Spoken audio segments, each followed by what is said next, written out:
Go. And we are live. Hey there, peoples.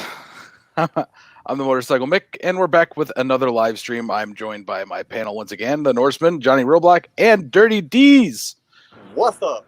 Who's got freaking palm trees in the background. Almost dropped my first F-bomb, but I'm trying to keep full monetization on this video. Why not? It's a lot harder than you think. Road Rash is in here.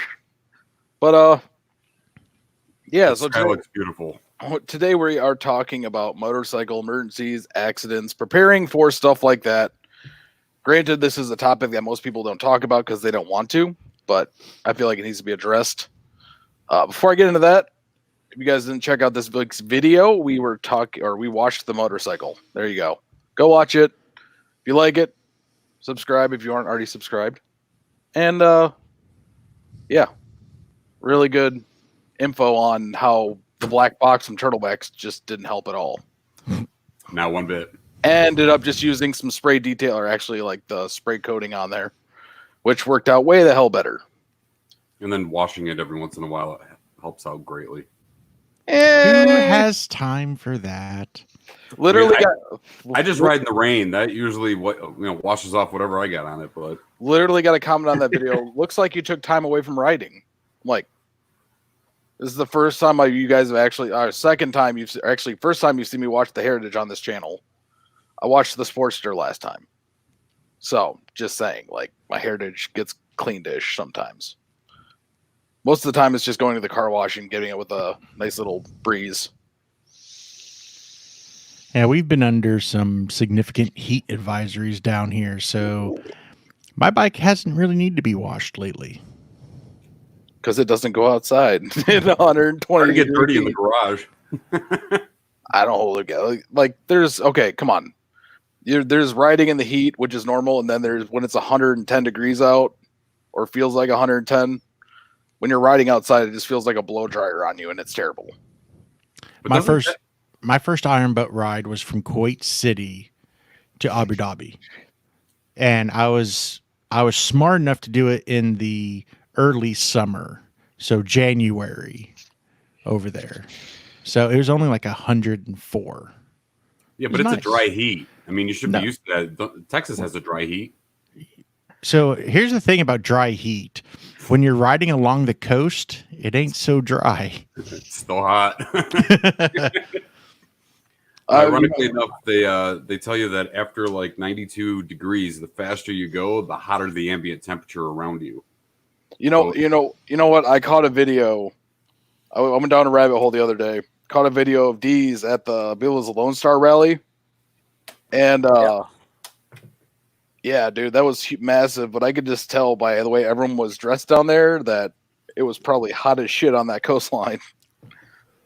Dude, it was hot. It was humid. It was windy. It was everything, man. But like Johnny Roblox will probably attest to also, down here in San Antonio in Texas, if we have an off season, it's probably the middle of summer because it's so flipping hot. Like, you can ride early in the morning, you can ride at night, but even at night, it's hot. Like, the sun hasn't been going down until about 8 p.m. and it's just, bro, it's nasty. Yeah, our heat advisories kick in at like 1 o'clock in the afternoon, and they go until about 9, 10 o'clock at night. And especially in cities like Houston, Dallas, San Antonio, Austin, where it's densely populated and a lot of concrete, it takes forever for the ambient air to cool down after it's been beaten on it all day from the sun. Real quick in the side chat right now, we have Road Rash, JC Cycles, Bellows Rides, Wind Reaper.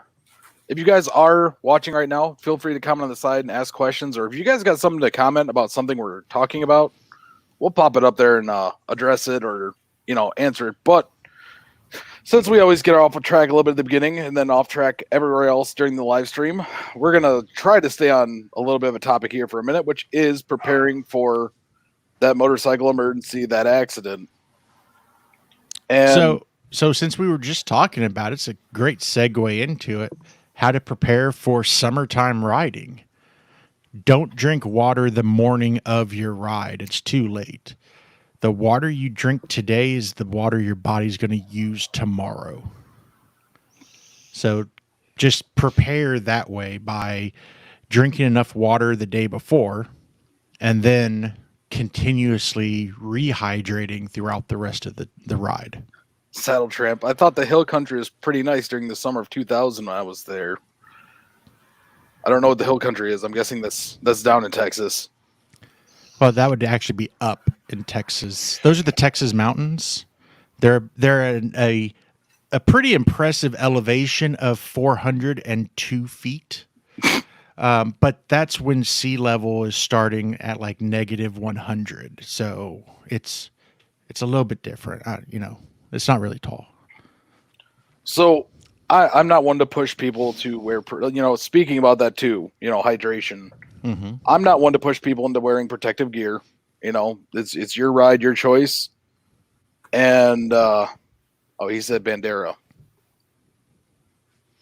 Yeah, the hill country is probably the prettiest part of Texas for the majority of people who ride. Because you get a little bit of everything throughout the hill country. But yeah, I mean, like I said, I'm not one to push people into wearing protective gear. It's your choice. But that being said, hydration, and if you are going to wear protective gear, I mean, in places like Texas,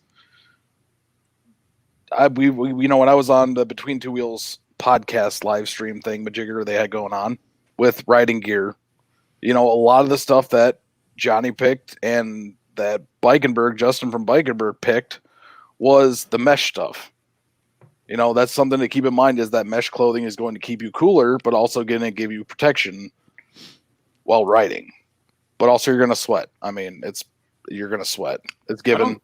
I don't see how people actually I see especially when the temperatures hit in the mid 80s to 90s here. I see a lot of guys riding around in shorts.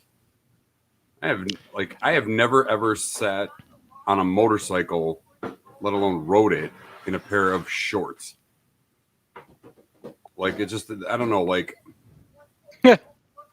Road rash. My uncle made the mistake of riding across the desert in just shorts. He got heat stroke from it. I just, I've moved my motorcycle, around through the driveway, or just, a quick little trip in the cul-de-sac in shorts, and that shit scared the crap out of me. it just doesn't feel right. It doesn't. I don't like that much heat right next to my legs. Bare skin, yeah. Just something about it. Even dressing business casual, I couldn't do it. I couldn't wear khakis. I needed that thicker denim. It's probably more, it's probably partly placebo, but look, if my skin has that extra half a second of protection before the cotton gets rubbed down, I'm okay with that. I'll take it. Yeah. I'll take it. Bells Rides Moto says, I wear a cooling vest when it's super hot. That's another. I've seen those, and I knew a couple of road captains that would wear those in the summertime. I was too vain to wear one because you put that thing on and then you're just soaking wet. And I couldn't have that look. I'd just rather just suffer because, I want to be that badass biker. Yeah, man. I'm a real big believer in those arm sleeves. Those, bro, I'll tell you what, man. I picked up a deal from SA Company, and they're not a sponsor or anything, but they had buy 4 get 1 free for $15. And Wow, I got the buy 1 get 10 free for $15. Oh, dude, don't piss me off. It's the same deal from SA Company. Oh man, yeah. You know what? Sometimes you can catch them on a good day. Yeah, but it's that, and then I always carry 2 of them in my bag just in case I forget them at home. And then I did a video recently where I actually cut the crotch out of my jeans and sewed a piece of black T-shirt into that area. Oh yeah, I saw that. I haven't ridden with those jeans commando yet, but I'm looking forward to it.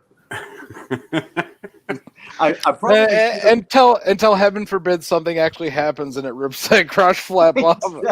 Yeah. wow. Mommy, that guy's wiener's hanging out going down the road. Yeah. Well, at least he's not hot.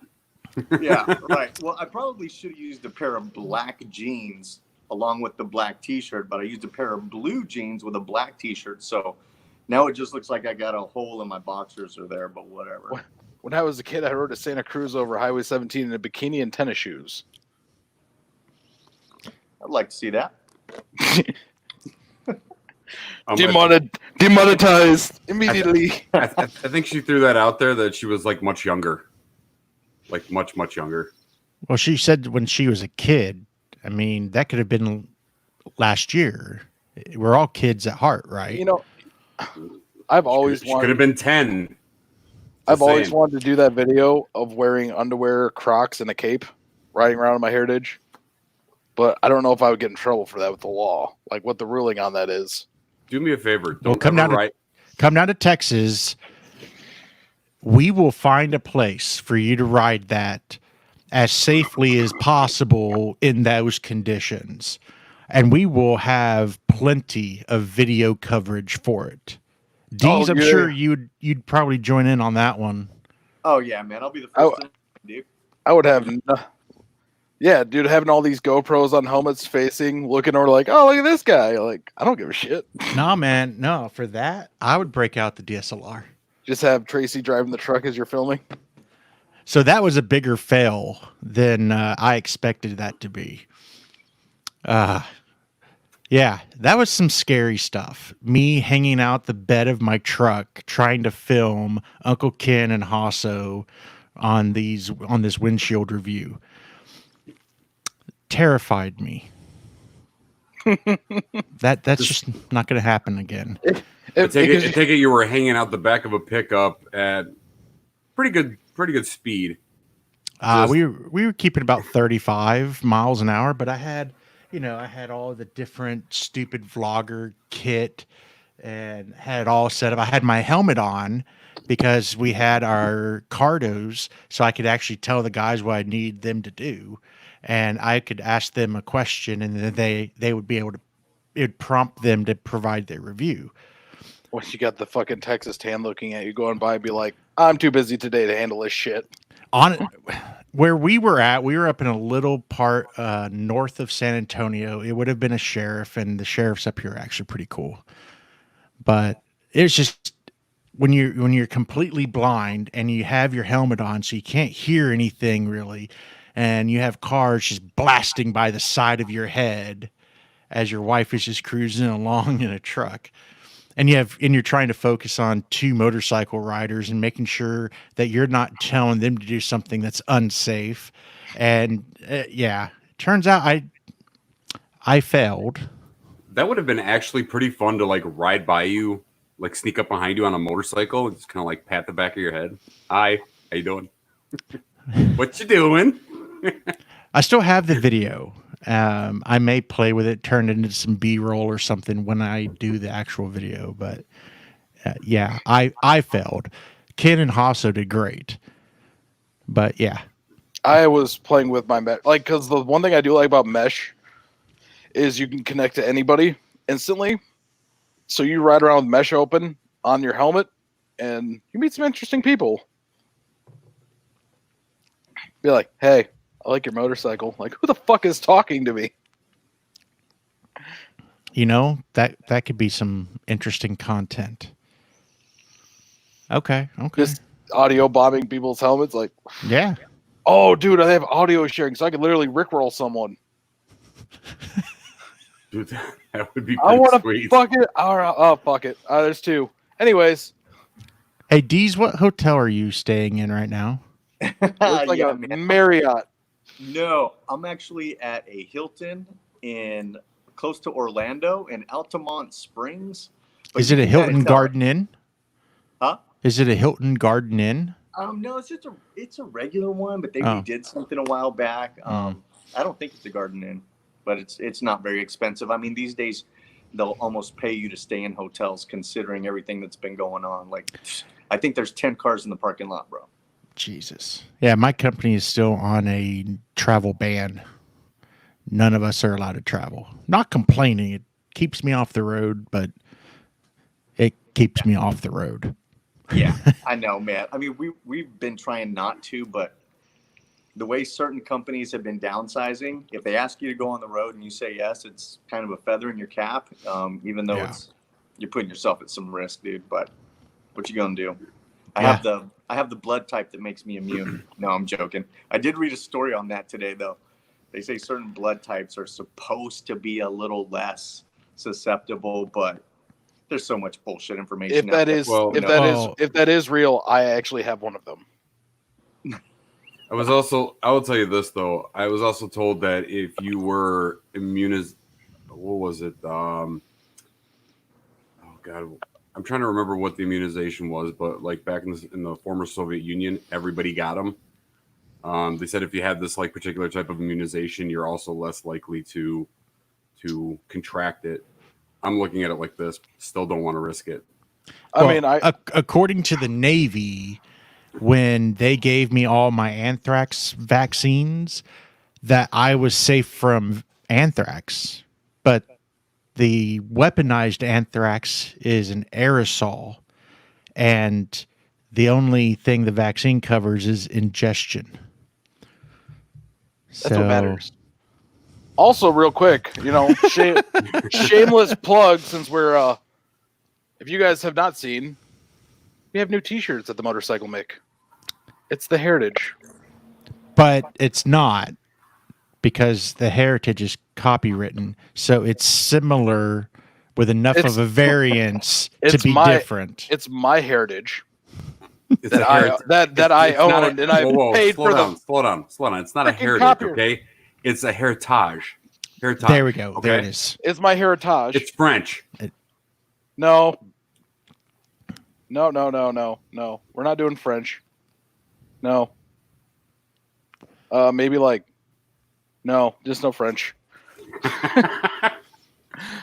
Outback. Outback does this to me every time. Congrats on getting married. This money is for you. You no longer have it all. Accurate. I appreciate it, man.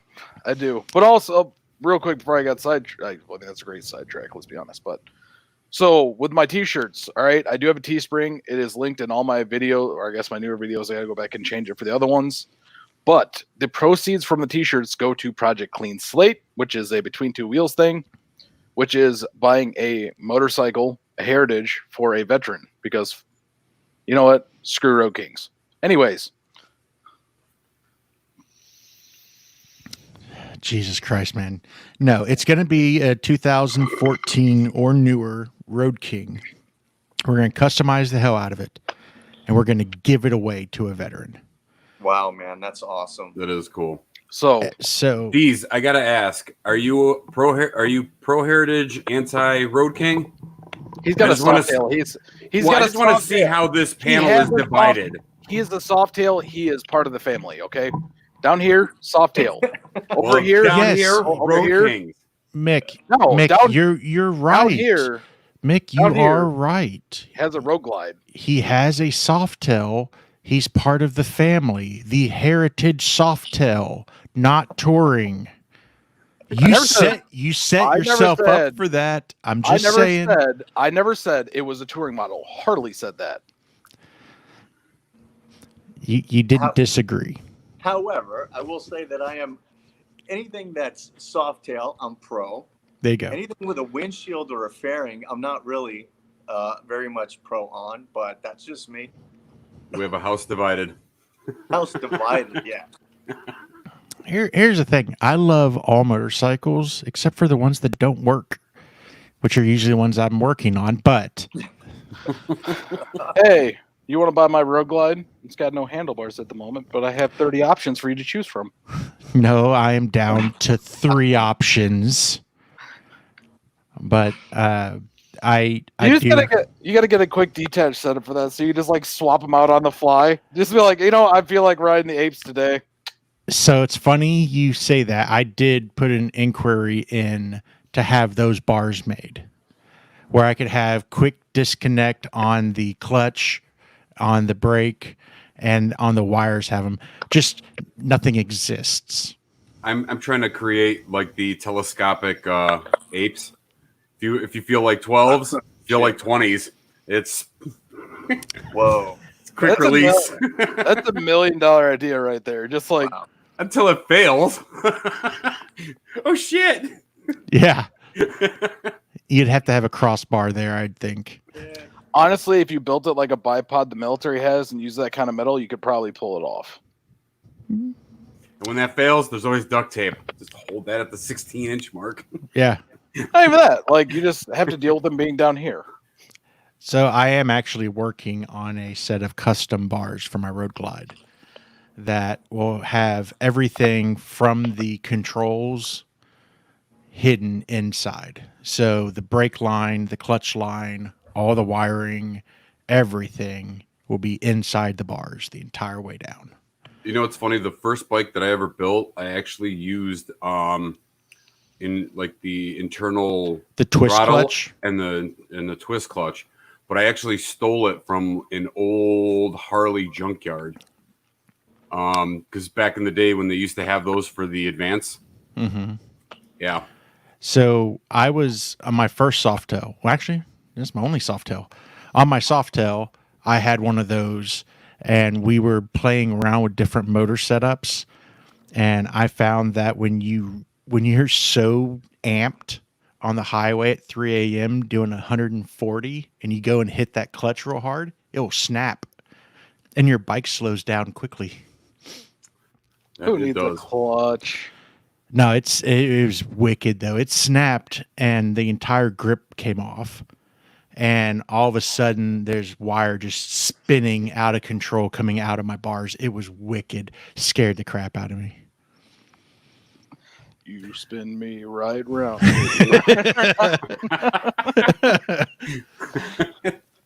Right. But Hey Johnny, I got a question for you, man. What's that? How are you guys selecting the veteran to get that bike? so Adam Sandoval said that we could use his connections through some of the nonprofits that he works with that can get us a way to register vets. The way that I'm seeing it, this is meant to help those who are getting out and needing that help to transition and using the motorcycle as that tool to help with that transition. So we're looking at people who are separating within 1 year and they have the paperwork to prove it, or that they have recently separated within 1 year. Okay, man, that's cool. That's gonna be awesome. So yeah, go get some motorcycle motorcycle Mick merch, and Motorcycle Help. Mitch. yeah, help with You're And stuck also- with that. You're and stuck also- with that. okay, pink ass. Also too, I am, for those that requested it, I am working on a t-shirt for my slogan at the end of all my videos. So for those that want to get one that has everything that I say at the end of my videos, every good night that I do, I will be having a shirt that says that. I'm just working on a design to do it so it looks cool. That's fair, man. But that being said, once again, we always get off topic. So So back to riding or Back to preparing, wrecking your bike. preparing yeah. for a wreck. But you know, I think preparing for that is also the mindset of when you're riding, that you need to prepare your mind for the fact that this could happen and think about what to do once it happens or how to react to something happening. All right. Most people are going to freak out, and the first thing you're going to want to do is pull that front brake, which is no. All right. That is not something you want to do. Your first instinct should be downshift, hit your rear brake. Like, it's going to be the best option you can do at that moment. Like, I don't know about you guys, how you guys feel about that, but that's mine. Like, if I have someone that does that to me, I pull the clutch, downshift, hit the rear brake, slow myself down, because your bike's going to stop a lot faster on engine braking than it will on hand braking. Yeah, but I will tell you, I'm going to tell you a quick little story. I was riding with 3 other people that you know from our club. And we were basically like when people tell you like weather-wise, we're going to thread the needle, that's when things get sketchy, like off the rip. Because we were headed from China, Michigan. We were going from a funeral to Detroit Bike Week, and we were coming across 32. We threaded the needle until visibility was absolutely nothing. Then we stopped, waited for the rain to come by, and then kept going. There was a cager in front of us that wasn't sure if she was going to go or if she was going to stay, whatever. Real quick before you continue, for those that don't know, a cager is someone driving a car. Just so we clear that up for people that don't know what a cager is. But if you didn't know what a cager is, it's someone that's in a vehicle. And welcome to the biker community. And welcome to the biker community. Continue. You have now been anointed in Harley oil leaking from the motor. Anyways. So as we're riding across, I left plenty of space because riding in the rain, obviously, you try to keep your distance. Braking is a little different. And I did the same thing. She decided to stop at the last minute, and I pulled the clutch in, downshifted, started hitting the rear brake a little bit. And as soon as I tried to use the, release on the downshift, whatever I hit literally just dumped me, boom. And I low-sided. The bike it rode on the crash bar and pretty much went straight. I slid on my back for about 30 to 40 feet. And I'm going to tell you this. The whole time it happened so fast that it was like there was like no time to react to anything. But that gross muscle memory is literally putting in your arms and your legs. And the people behind me told me that I literally rode it out on my leather vest like a turtle, just arms in, legs up. And the whole time I'm sliding, I'm looking, going, please don't hit the car. Please don't hit the car. And sure enough, at the last minute, something caught the highway bar and just turned it right into her quarter panel. Says, don't know who else watches Max Wrist, but that dude is lucky to be alive today. His buddy is in a coma for almost a week now. I do not watch Max Wrist. What happened to Max Wrist? I don't know if Wind Reaper, if you want to deliberate or not deliberate, we want to elaborate. Thank it's you. the other 8, kind of like Master. Yeah. Outback. I get locked in a cage every night. I get let out in the morning to appear for a pee. God, I do miss proper English. Just hearing them. Because there's so many words that you can get away with in proper English that you cannot get away with in America. Like, see you next Tuesday. Anyways. Patrick, I think he changes. It's kind of like Yammy Noob. But Max Wrist rides like an idiot. He rides like an idiot too. Well, yeah, they had that video of him getting launched over the fucking car because he was passing the wrong side of the road. He totaled a Porsche. That's unforgivable. And it was a nice Porsche, not like a Boxster. And then he go. I mean, like, nothing against that guy, but like he goes on to advocate for helmets, why you should wear them, because that helmet he had was ground down pretty good. But at the same time, you should be advocating not to ride like a jackass, which I think is another good segue. I mean, besides that, from the Norseman's talking about is being aware of the weather conditions for the day. That's a big one. Yeah. So to piggyback on that, every condition you're going to come into is going to be different. Anytime I have a vehicle crossing my path, I'm always looking at their rear end. Always. If something's happening, if they cut in front of me, I'm aiming myself to the rear of that car because that's the direction they're not moving. And if I have to low side the bike because, well, if I low side my bike, I should never have to. But if I do low side my bike, at least at that point, I have a much higher likelihood of completely missing that vehicle or having my feet hitting my bike between the vehicle and myself. And I think that's something good to talk about too is, we don't, as a rider, you don't really get to practice low siding your bike because you're not going to want to do it. All right. But I think a big topic is to how to properly low side your bike from a textbook standpoint. All right. Not from because everyone probably could do it differently, but as a textbook, what is the way they're going to, an instructor would tell you to low side your bike? I don't know if you guys have ever looked at that stuff. I've never been taught how to low side a motorcycle. The only thing I would say is try not to get stuck under it. But other than that, man, I don't know. Yeah, if you're riding it out on a low side, just let it go. Yeah, that's Well, no, No, no. That's what I'm saying though. Is like it, but it is. It's using your rear brake is going to help you a lot, and also leaning. I mean, you're lean away from the incident. You know. Here's my thing. I think that's You just like should- common. Like I- that's, it just shape, is. that's natural. but you should never try to put your bike down, because here's the thing. If you put your bike down without hitting someone first, everything that your motorcycle touches or you touch is your fault. So the car in front of you that cut you off and now you're sliding, as soon as your bike hits them, you're paying for the damage to their car. Never put your bike down. If your bike goes down, tuck and roll as best as you can. Get all your limbs and everything tight into your stomach and roll it out. That I was gonna say Outback said they ride in a way that sensationalizes their channels. In my view, it's irresponsible behavior and they don't get my views. And he said he's a YouTuber, almost 1 million subscribers. He was rear-ended by a buddy. The buddy has 2 collapsed lungs and is in a coma. Damn. I mean, not that's worth it, man. that's worth subscriptions right there, man. I mean, hands down. Like, wow. Yami told 2R1s the Porsche was a second wreck. And JC says, surf that bitch. Oh. Well, hello there. So Sorry, I got a package.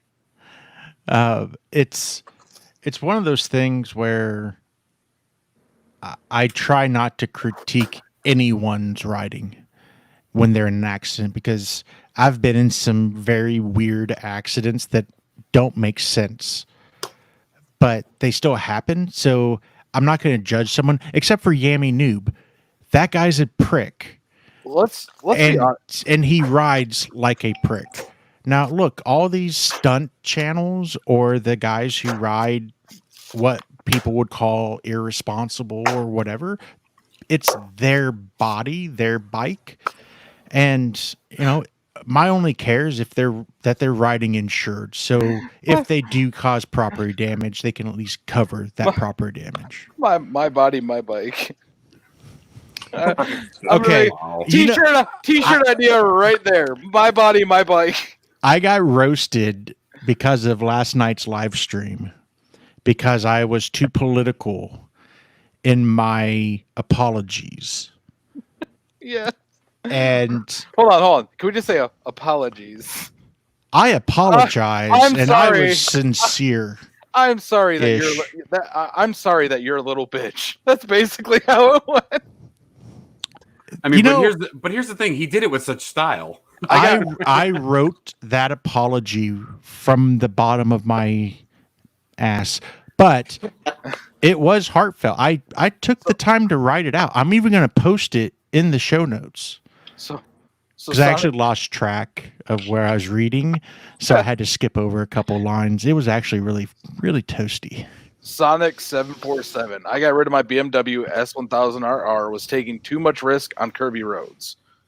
See, Here- I can appreciate that though. He Sonic, I understood. don't know if it's a he or not, but Sonic They knew that they were riding outside of their comfort zone. And because let's face it, our motorcycles have a lot more skills than we do. I mean, 100% truthful. Everyone that rides a motorcycle has ridden like an asshole at one point or another while riding. If anyone that says I've never ridden like an asshole, You can ask my wife every time I ride like an asshole. See, Also- I have my But- moments. I don't put anyone else's life in danger with my riding. Oh, Look at thank that. you, thank you. Oh, nice. You got the brick. oh no, I already have one. That's not No, mine. that's for me. Oh, no, man. I hear what you're saying, Johnny. I mean, for someone to ride on their own and ride like a D-bag, that's one thing. But if you're doing it around other cars or other Holy riders and putting people at risk, I think that's a whole different thing. He And, totally. I mean, if you've got a channel with a huge following and you're riding like a dick, You But- got to imagine Yeah, that but- some of those yeah. people are going to emulate that, and they probably don't have the skill you have because they're new to riding like a dick. But Yeah, also, those are the people that are watching his content. So they're probably already out there riding a certain way. And some people, honestly, and I'll tell you right now, I cannot stunt on a motorcycle to save my life. I can do wheelies. That's about it. So I like watching those videos because that gets my curiosity away from me. Because Yeah. when I have that sticking in my brain, I'm going to try to figure out how to make my 900-pound bike pop up that front wheel. When Reaper said it was a 2020 S1000RR that he wrecked. Damn. He said that's why I'm glad I never got into sport bikes when I was younger. Yeah, apparently Well, it was see, a month old. But also, JC said you apologize like Ted Nugent. Oh, thank you. Ted Nugent's a good That's beautiful, dude. man. That's beautiful. Yeah, I don't agree with all of his politics, but I love people who have no problems speaking their mind. Don't sugarcoat it. Well, and I Everybody needs that one friend. you know, though, like talking about that shit. But think about Justin, who has two of us. I think that there was a. I think there's a big point there, though, is that those videos that get a lot of views, like when I literally, one of my first videos I put up was I almost get hit, right? Person pulled out right in front of me, like literally, and like literally the thumbnail was I almost get hit. And someone's like, oh, I'm upset because you didn't actually get hit by the car. Like, that's the audience. That's the kind of people that are Yeah, watching. if that- it bleeds, it leads. That's it. I mean, that's absolutely right. Because when it comes down to it, it's like you start looking at content, right? And like you start seeing like people running from the cops. You know, you see like the helmet cam where they're looking ahead, they're looking back, they look at the cop, they give them the finger, and then they take off at $140, down the highway running from the cops. Like people, I don't know, that people are anticipating that at somewhere in that video he's gonna wreck, and that's what they're like waiting for. and that's the problem too, is with a lot of content creators. Don't run from the cops. It's stupid. All right, you might have a fast bike, but you can't outrun radio or cameras. And especially if you're going to be a dumbass and upload the video yourself, being like, I ran from the cops. There's a great thing called IP addresses. Cops can find you. Well, they don't even need to. They just figure out, okay, it's this YouTube video. It is posting his location. Let's go see what his Instagram looks like. Oh, there's a picture of his bike with his license plate. Thank you. Or a picture of his bike in front of his house. Like, And all they have to do is prove that what happened took place within the last 2 years. I think that's a good segue too, is also don't lead yourself into an accident. All right. Don't be that person that's going to get yourself into an accident by riding like an asshole, because there are some times you need to ride super aggressive. There are times for that. But also, if you're just going to weave through traffic, like just be ready for someone that's not paying attention to try and merge or do something, because in today's world, everybody's distracted. Like my favorite one is Tesla, right? Teslas have so much technology in them that it's distracting. Cool cars, great concept and all that stuff, but there's so much technology inside of it that it can be distracting to people driving it. Especially when you see idiots on TikTok making TikToks of the car driving itself and them sitting in the back seat being like, my chauffeur's a ghost. Or a demon drives my car. Someone idiot doing like that is not going to pick up your bike. And as you get rickrolled by a fucking Tesla, like how do you expect that, right? You're going to die, whatever religion or whatever you believe in, whatever, you get to the afterlife, and they're like, how did you die? And you're like, I got killed by a Tesla. I'm gonna tell you this. I guess, though, if I had to choose between a Prius killing me and a Tesla, I'd be a lot happier if it was a Tesla. I'd pick a Prius all day. No. Your chances of survival are exponential. You guys aren't listening. I said if I had to choose which one to be killed by. I said Prius still. No, I was literally Tesla I for was so many more reasons. One, a Tesla is so much cooler than a I freaking was Prius. I was the punchline for a Jeff Dunham joke. That's literally how I died. Yeah, it has to be a blue Prius, and like immediately right there on the punchline to Jeff Dunham's joke, I turn into Ahmed. Okay, like The fact how'd that you had to explain that to all of us. Hey, my show, my Hey, rules. exactly. I'm gonna tell you this. Johnny wanted to be taken out by a moped. Wow. Okay, a Vespa would be cool. Like a baby blue Vespa. Okay, But it has to be a new one. I don't want an old classic one that's worth money to take me out. I want one that's new. yeah. So my Dunlop says I got a family to worry about and don't need to die because I was popping wheelies and acting stupid. I agree with that. I don't. I can pop wheelies on my Heritage super easy. I've got the power to do it. The Norseman knows it. I just don't because I'm worried about my $20,000 motorcycle. I think at the end of the day, I think it all boils down to like just being hyper aware of like being out on the road. You're exposed on all sides. And at the end of the day, if you don't have your head on a swivel, like I don't know how many times I could tell you that I have been sitting at a traffic light and I have this very, very bad habit of always looking in my mirrors. Scooter, that- ching, ching. Looking and keeping like line of sight that, you know, I'm not just scanning of what's ahead of me, but I'm also looking at what's behind me, because I could tell you how many times I've had to actually make a quick maneuver out of the way for somebody that was not, didn't look like he was going to stop.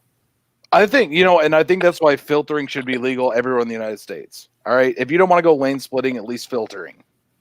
Filtering is I think lane splitting is the dumbest thing ever. lane splitting, no, but filtering, yes. To where you're at a stoplight, you can take your bike, go up the middle, and get to the front of the line because you're faster. But also that gives you protection where if someone gets rear-ended 10 cars back, you got the time to react or just go. See, I'll be honest with you. I hate sitting I hate sitting at the limit line, because you never know how many videos have you seen where somebody is just sitting there minding their business and there's an accident in that intersection and somebody gets ricocheted in that direction. I don't need that. So I don't right want here, that. so right here is something I really want to jump on though. Is Wind Reaper saying 9 out of 10 crash compilation videos on YouTube are writer's fault? All right. I was on Moto Madness. All right. A couple of my videos got onto Moto Madness. I think I was on Moto Madness because of Justin. Yeah. But like but straight up, I was on Moto Madness. All right. They put up one video which wasn't, or one part of the video which wasn't but the one where the car pulled out in front of me, I got into Moto Madness, all right? And yeah, I reacted like someone does right when that happens. You're angry, scared, everything all at once, which most of the time just comes out as severe anger. I want to hurt someone, all right? But like channels like Moto Madness, what is your guys, like in my opinion, I think they could be used better for teaching people about situations versus just showing stuff like they used to. But now the dude just does a voiceover of he's narrating what's actually happening instead of like using as a teachable moment. What do you guys think about that? Well, dude, I'll tell you what, one of the best who does it right now is, and I know it's one of the big dudes and everybody knows, but Dan the Fireman does some really good videos, man. You know what I'm talking about, Norseman? I see you nodding. Oh yeah, he breaks it down. He breaks it down, but he'll be live.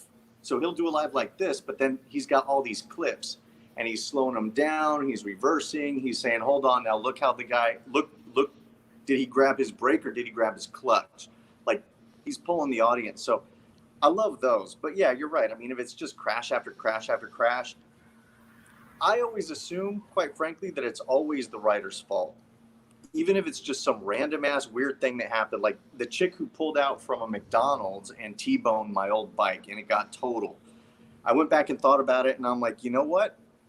Maybe I should have just assumed that some ding dong is going to pull out of the McDonald's. I mean, even if it's just not assuming the stupid move that people make. I was real close to my house. I was almost home. I think to myself, you know, well, maybe I zoned out a little bit. Maybe I got too comfortable. But yeah, if you're not using it as a learning moment and it's just about the Chaos, shock value of yeah. it, you know, what good is it?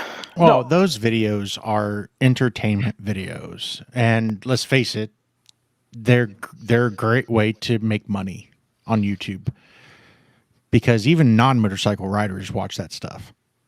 Well, you know what though, I don't think it's right for them to literally have a whole thing of bikers versus cops, Why not? because that really does glorify running from the cops. Like, Well, but 90% of those videos are the dude taking off from the cops or running from them, or but Sons of Anarchy glorified running from the cops and doing stuff. You look at It- half but of entertainment is a cop versus robber situation. but there is a distinct line between TV and actually watching people do it on their sport bikes, especially when someone watches that and they're like, "Oh man, I want to start a YouTube channel," and they try to do it and they die. You know, That's but- That's Darwinism, though. That's literally the gene pool. Just that's evolution, just filtering itself out. Because If- those dumbasses that decide that it's a good idea to either run from the cops or start doing wheelies on the highway, in traffic. It's like, I'm sorry, it's like that's just stupidity. That's just blatant stupidity. Dave, Look, I don't know at what point we allowed entertainment to dictate our decisions and our willpower, but I think we need to unevolve. I don't know what the actual technical term, but we need to get rid of that shit. We actually need to be able to think logically and critically and say, if I do this, what are the possible outcomes? Yeah. And what are those outcomes going to cost me? Because See, I'm a risk consultant, so I think about things like that. But come on, people, use common sense. And I don't want to hear the saying, "Oh, common sense isn't common." It is. Just people don't utilize it. I think, and I agree with you. And I don't want to say that like de-evolution would not be the word for it. That's evolving. That's like, there's an old saying that says, what the difference between education and training is? Training is learning from your own mistakes. Education is learning from the mistakes of others. So when I see videos like that, I look at that and say that if you play stupid games, you're going to win stupid prizes. And there it is right there. so going through some of the comments, Dave Howard says Dan the fireman is awesome at this. Wind Reaper says he does a lot of Max Risk videos. He also said Road Rash said that he says that Yemi knows how to corner. He does know how to corner and wipe out a car. My dumb life, I've got teenagers who are learning to drive. First rule, treat everyone as idiots and they're about to do something stupid. That's a good one. That's absolutely true. Patrick says he's a little bit long-winded, not trying to study to be an EMT. Dumb Life says they're idiots. I'm guessing that's towards the Moto Madness thing. And then Sonics 747 brings up something that UK does, where I think there's a tiered license system. L plates, baby. First 2 years under 60 horsepower and so on. Well, that means that everyone could buy a Harley. Anyways, Oh shit, that's violating my rights. but I mean, UK does do this. They do have a system to where you're only allowed a certain displacement for your first couple of years. And then after that, you can get a higher displacement motorcycle. Also in the UK, though, you have a lot less people riding like asshats. Yeah, but Because- I'm going to tell you this off the rip. Riding, not driving. Yeah, but I'm going to tell you this: like the horsepower or the cubic inch, CCs. it doesn't matter because I could do something just as stupid on a 90 as I could on a 1340. Yeah, but you're not going to run from the cops on 125cc Grom. You might. Yeah, Depends on the situation. If I'm in an urban environment, hell Well, yeah. We are not condoning running from the cops. No, but I'm No. just saying. That's the But- disclaimer. But I've seen people try to run away from the cops on those little Bird electric scooters in downtown San Antonio. I've seen people do it in Detroit on freaking mini bikes. Yeah. I've seen him do it on four-wheelers in Detroit too. So look, it's one of those things where there is a maturity factor, and trying to limit people right off the get-go is not going to help them mature. There just needs to be more programs or something in place to help riders mature.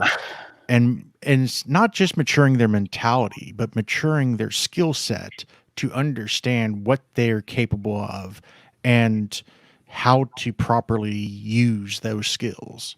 Here's where I think Harley fails at that. All right, they are charging $300 to take their rider course, which automatically is dropping their. I mean, they're going to get attendance. Don't get me wrong, but getting younger riders. Why would I go to Harley and take that course for $300 when I can go to the community college and take it for $50? I And think also with the community college, they not offer not only the basic course, but they also offer the advanced course, which will teach you how to actually properly handle your motorcycle. Yeah. I And think- you're actually on your bike instead Yeah, of a shared rented bike or whatever. Yeah. But like that's the problem is like Harley uses those Street 500s for their course. Those bikes were probably paid off God knows how long ago, just because it's a Street 500. Mm-hmm. You know, they've gotten their money in return. But they could do a lot better for like trying to get younger crowd and educate people, because I will say Harley instructors are some of the better ones.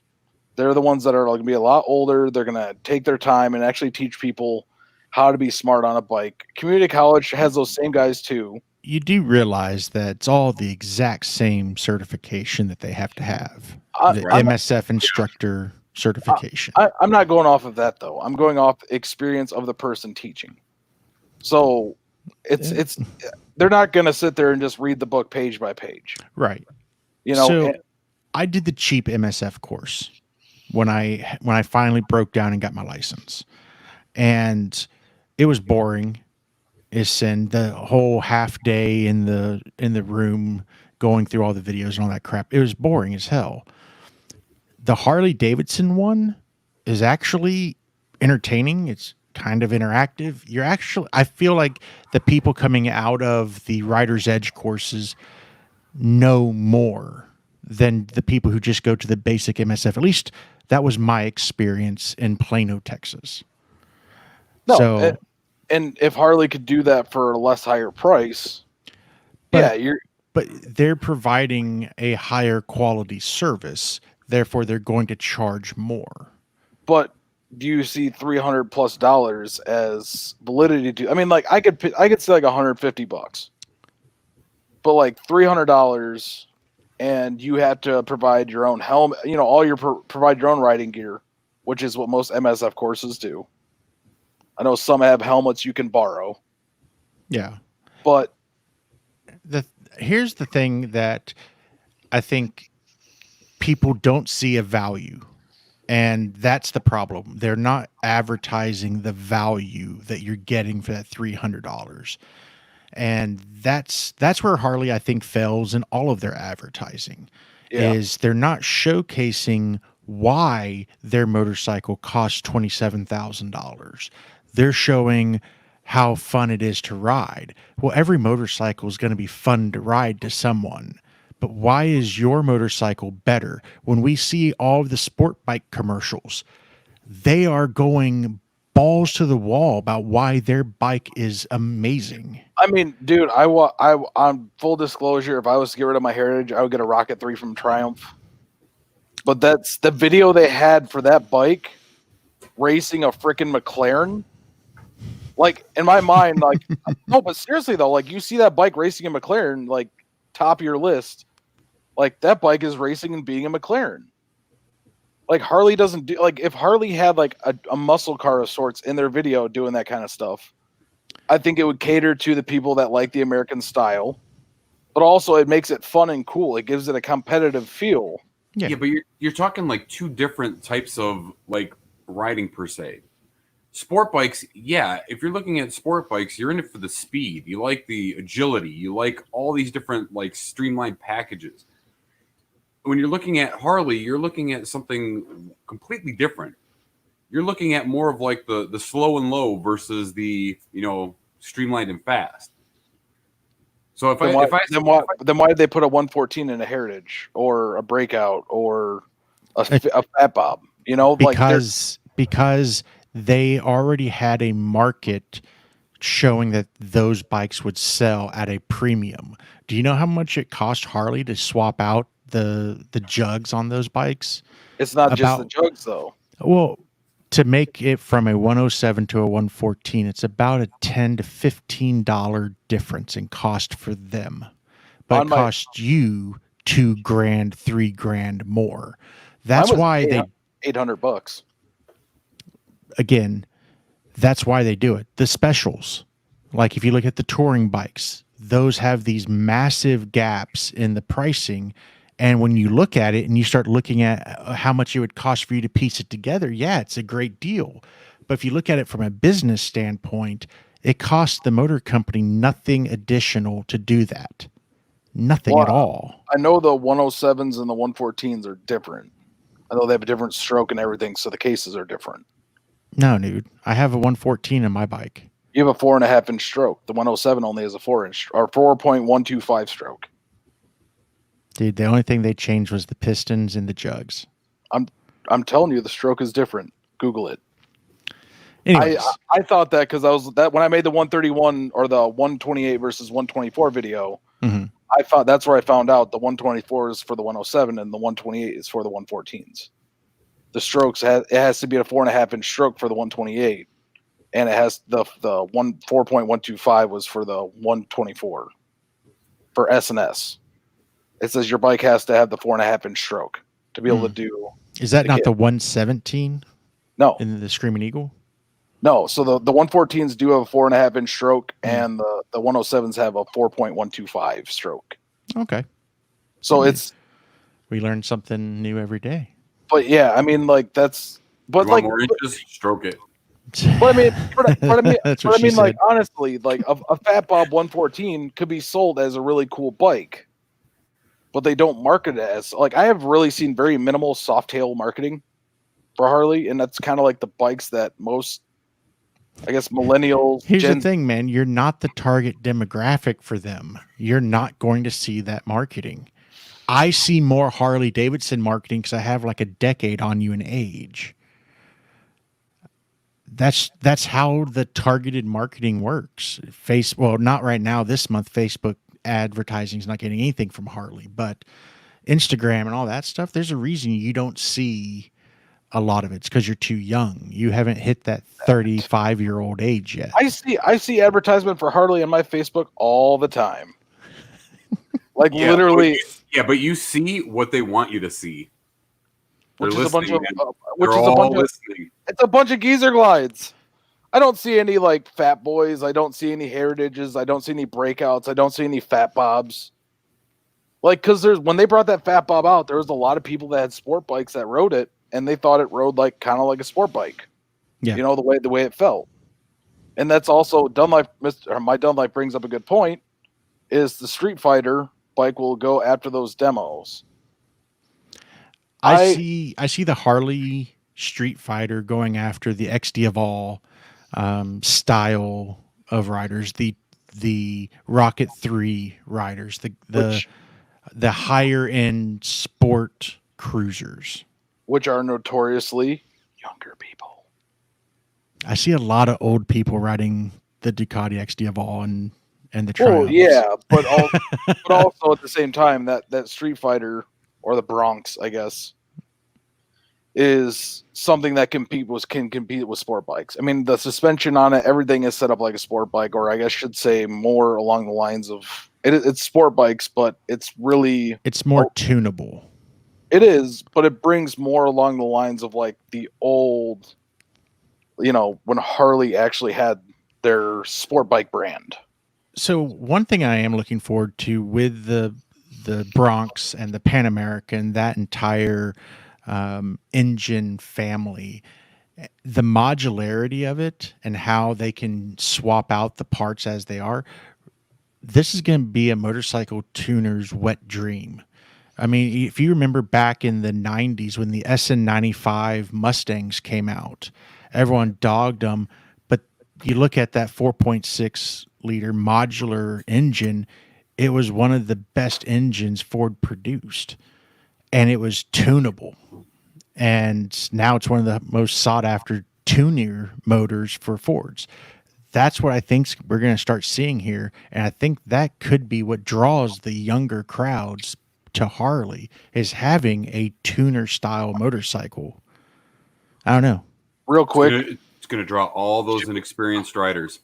to address that Wind Reaper, the factory 114 versus the stage 4 114, the difference is the heads. That's it. It's got the port and polish, or it's got the ported heads, port and polished, or I don't know if they polish them or not, but I know they're ported. That's really the biggest difference between a factory 114, the cam and the heads. That's where you're going to get that difference. He said polished heads.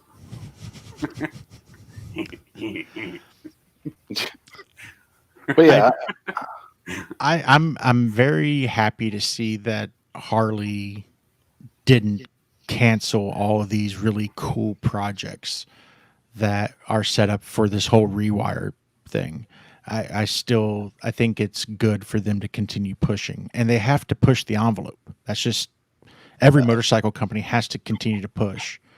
And I see what Indian's doing, and I'm super stoked to see what they come out with. What I'm actually pretty happy about is with Harley kind of like revamping their entire structure, their stock's going up. I don't care about that right now. you can't buy it anyways.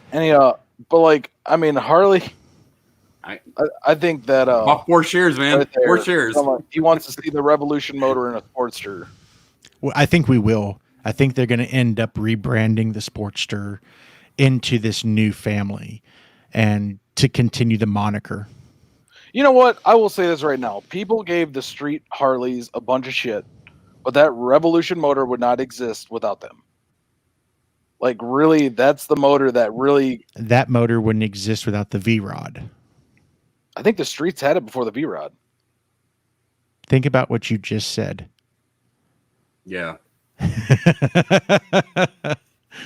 The streets haven't been out that long, buddy. Yeah, let's thought try they that were. one. Let's try that one again. I thought the V-Rod came out in 11. 2005 or 5? 6? Yeah. That's when they brought out the first V-Rod? Yeah. Yeah. Oh, okay, yeah. So I guess the It took them street- 5 but years. even then- It took them 5 years to develop that bike, and they had Porsche do it. Porsche helped them with the motor. But yeah, I mean, that water-cooled motor, which I think I'm pissed off because they could have put a water-cooled motor in my bike or your bike, any of the bikes that we have. Okay, Well, so once I again, have twin cooled on mine. Okay, so So- that means your heads are cooled Yeah. by water versus oil. Yep. Like it's but it's not a full water-cooled No. motor.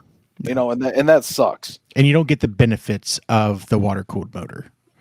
But at the same time, you don't get the drawbacks of a water cooled motor either.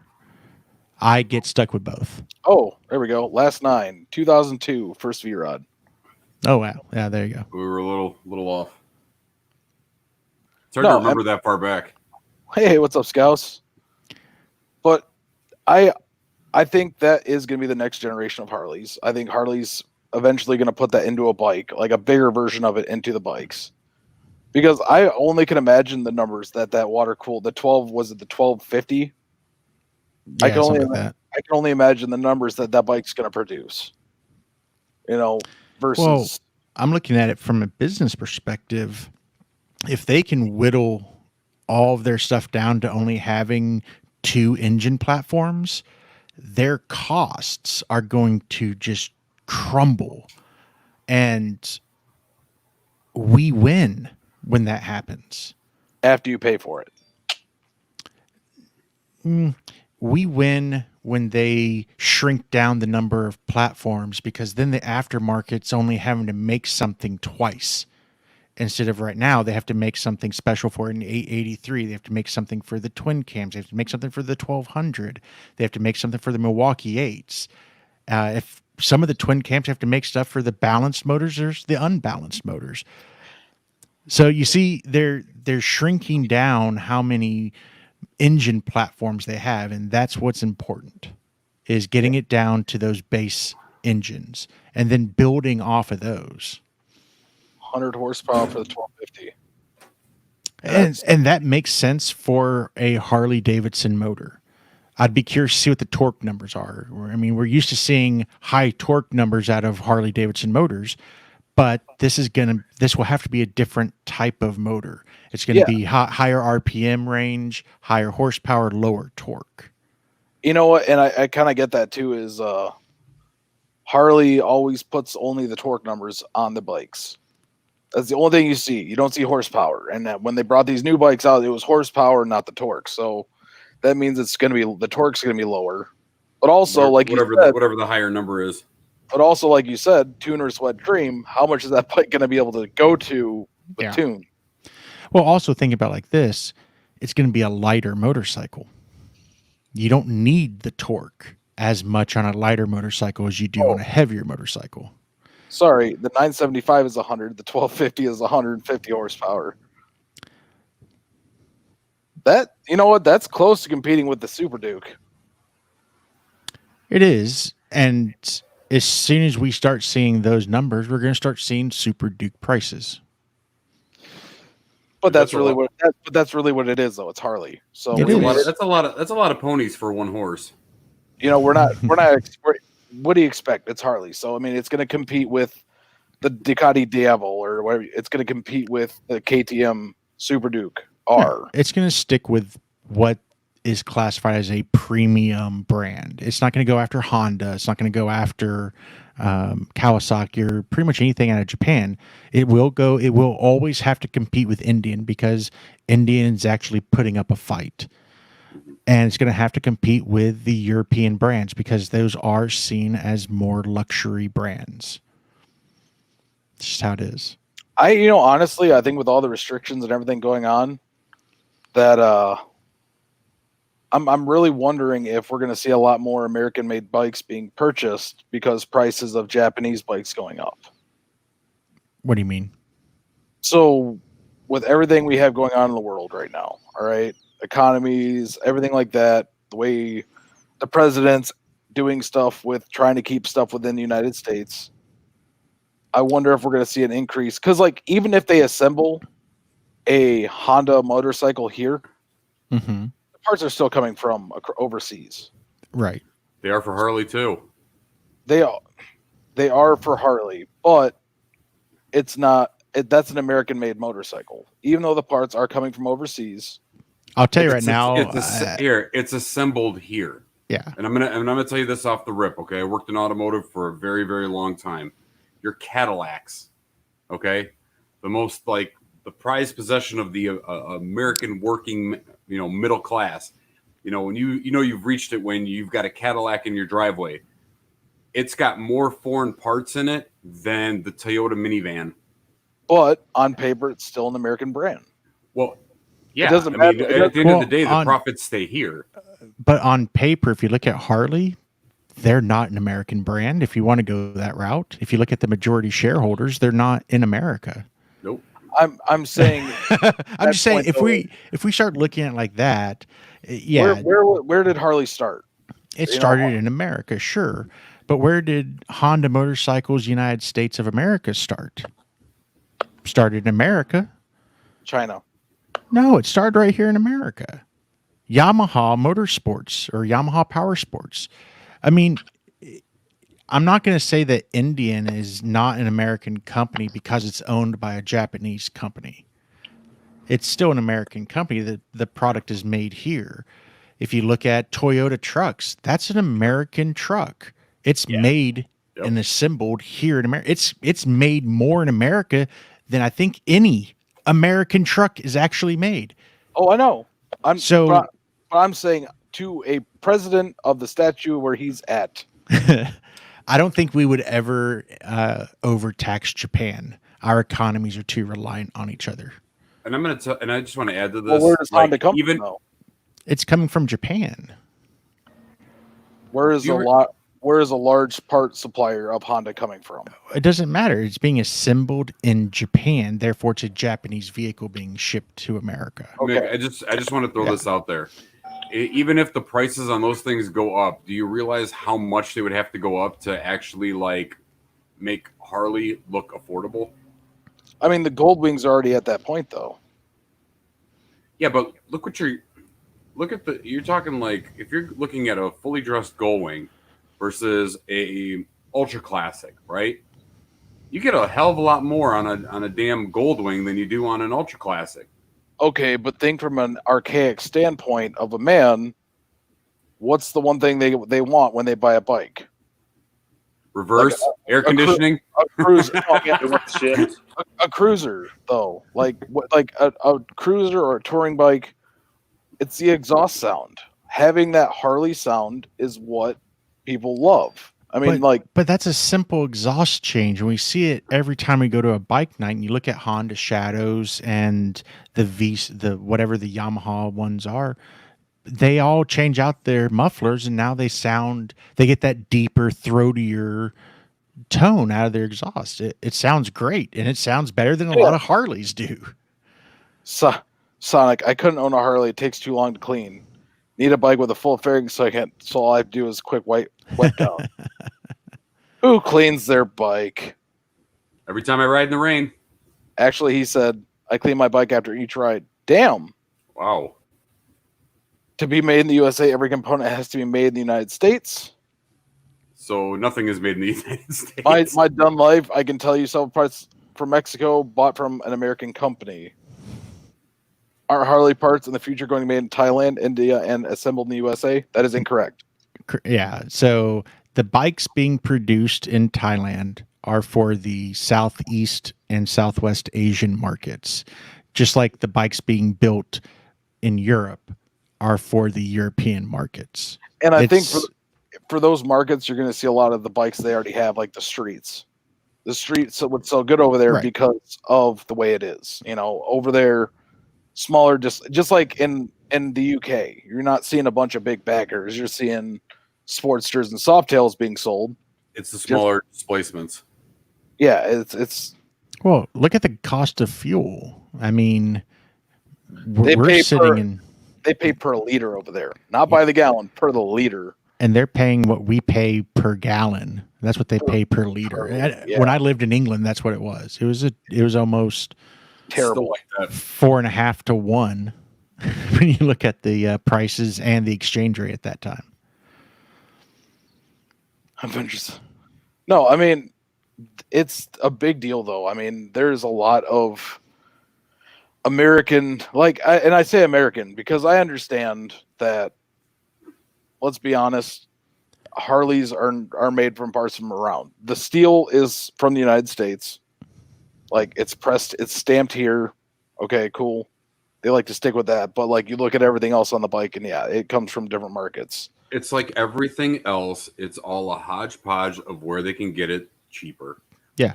The tooling and everything else will forever here on out come from China because their tooling costs are labor intensive and it's cheaper.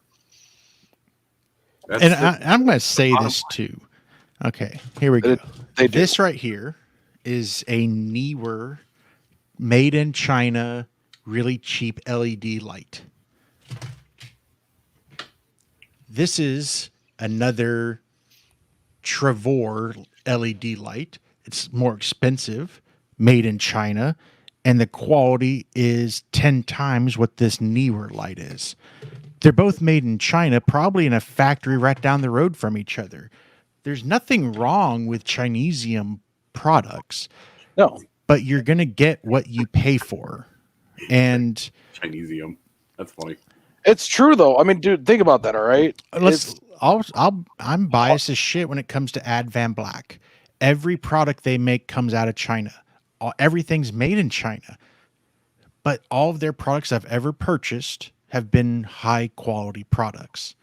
And that's why I went to them to sponsor Project Clean Slate.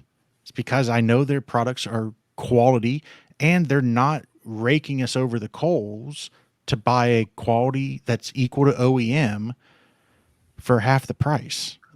That's just how it is.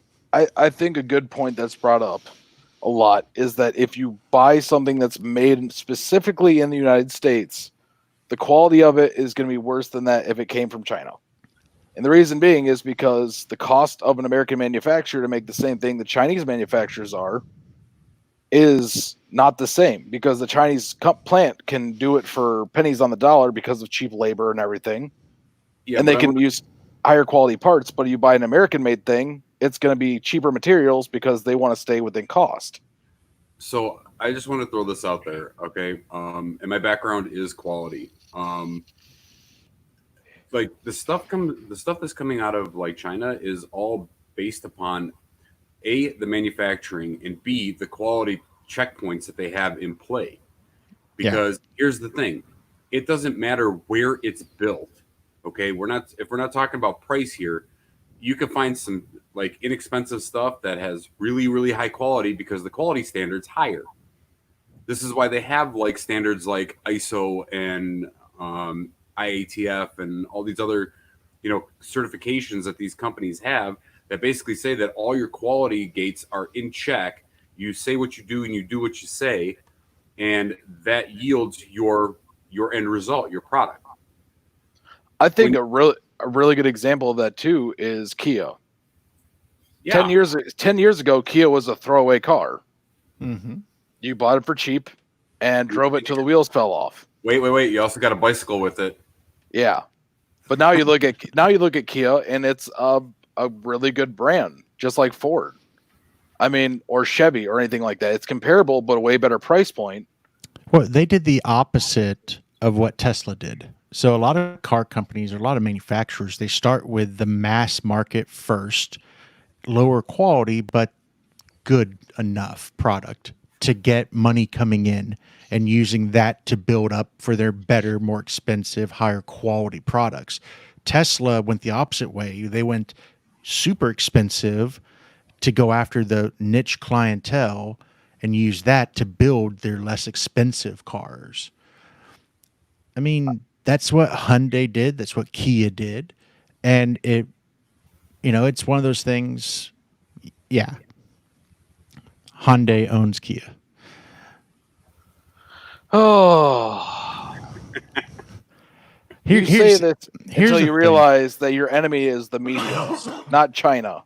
I just want to throw this out there. This is actually kind of funny because I used to work in a UAW shop, and I had this one friend of mine that was so pro-American. He's like, I buy American everything. If it says made in China or anywhere outside the U.S., I don't buy it. And I'm looking at him going, you probably have like 3 pieces of furniture in your house. Like I rock the shit out of IKEA. Yeah, well, I mean, here's the thing: Swedish design, Chinese manufactured. But I mean, at the end of the day, the world has become so mixed in the products that you get, whether it's for TVs or if it's for Harley parts or whatever. It doesn't matter. At the end of the day, you will never get a true American product unless it's something small, like a white knuckler knife or something that's specifically made here and done like that. But like, if you're looking at like any type of electronics, forget it. There's nothing coming out of here electronic wise. I hear that British tea is really good if you brew it with salt water. That's cold.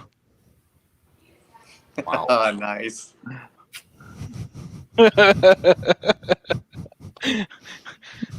Have a spot of tea. Yeah, don't worry. In Boston. Those are Chinese tea leaves. What is Accurate. What is he on next door? NATO versus China and Russia. What? Well, but NATO's going to be all by themselves because didn't Trump say he's backing us out of NATO? Who knows? No, Trump realized that we were the only ones paying to be in it. Nobody else has paid their bill. Where does the HD shirt come from? China. Vietnam. No, they don't. It does Vietnam. probably come Vietnam or Bangladesh. Yeah, some are Pakistan. It depends, man. I built my coffee from Detroit. the whole thing about buying Oh, yeah, American versus anything else, I think it just depends, you know, who are the jobs going to? So if you buy an American, if you buy a Harley, yeah, a bunch of that shit's from China or who knows where a lot of those parts are. But if it's assembled here, you're providing American jobs. I correct. think that's what it comes down to. You buy a Frigidaire, half of the components are probably freaking Chinese, but it's an American company. American people are put to work. I think that's It's what it actually a comes down to. Swedish company. Or whatever. It's Electrolux. I think you're going to end up the quality of product as the world becomes more globalized. It's going to become more homogenized. It's not going to. It's really not going to matter after a while. The proper brew is throwing the crate into the Boston Bay. Okay, first off, Proper. I actually love some Earl Grey, so I'll be known as a teetotaler. I don't mind. If the USA opened up new factories, more legal immigrants flow over the border to fill those jobs. Well, because those Okay. would be the only people who actually go to work those jobs. I need to make a point about that because and Johnny, you know, living in San Antonio, how mixed we are. But look, think about this. Yeah, there's that whole thing about they're taking our jobs. Who's giving them those jobs? Hold on a second. So, like, I passed a construction site yesterday on the way to work. Bunch of dudes out there. I think they were Guatemalans. You can tell a difference, by the way, for anyone who's wondering. But anyway, who owns the construction company that hired those guys? You know, if you talk about, you know, who this guy walked by, he goes, asshole. So what's up, man? But when you talk about Dick! yeah, you just walk by. But when you talk about those people are taking our jobs, who's giving them the job? If you really want to stop that from happening, you have to hit the business owners, not the people that are working the jobs. You know what, though? Like, that's another good point, though, is a lot of Americans are lazy fucks anyways. So you can't knock someone for wanting to have a better life and working their ass off to have it. Well, here's the thing, and just I'm going to put my 2 cents in. Do you notice that, like, a lot of times the jobs that illegals have are the ones that are very labor intensive and nobody wants to do? They took our jobs. It's like- Here's the thing. Here's the thing. All the time. They Go don't ahead, want- climb your ass they up don't want on that in 95-degree weather to reshingle it. Then we'll Yeah. talk. They don't Here's- want to do them at that rate. Yeah. They'll do it at the right price, but You're not going to make any money. that right price turns a $150,000 home into a $300,000 home. Yep. Look, I'm We're way I'm off. gonna piss a lot of people off with this one, but I have no issues my with wife's illegal- family is Mexican, so Yeah, I have no issues with illegals coming over here and working. I don't. I mean, I don't either. I think it's sad that the immigration system is what it is, but at the same time, these jobs that they're taking is what's feeding America, because a lot of the jobs that they take are agriculture-based jobs.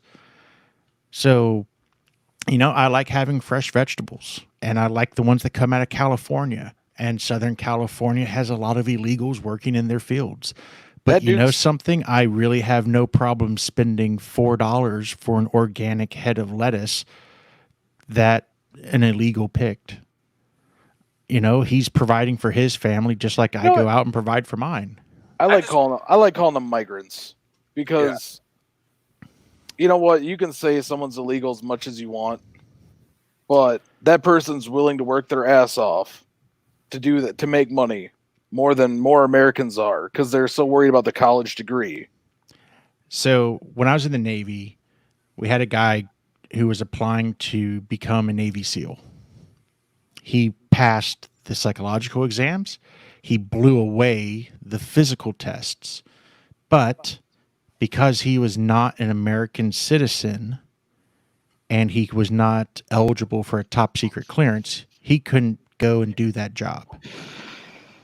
And he ended up serving, well, when I got out, he was re-enlisting for another 6 years, and he still couldn't get his citizenship. So Dwayne Sapp said, "You're not mad for legals coming over here to do jobs. Give me a break. They need to come over here legally. And I just Here's- want to And I agree. We need to have a system in place to make it easier for people who are coming over to work to get those visas to come over here and work. But let's face it, America does not give a lot of work visas to people coming out of Mexico. They'll give them to people coming out of Western Europe. They'll give them to people coming out of India, Pakistan, and Asia, especially if they have MD attached to their name.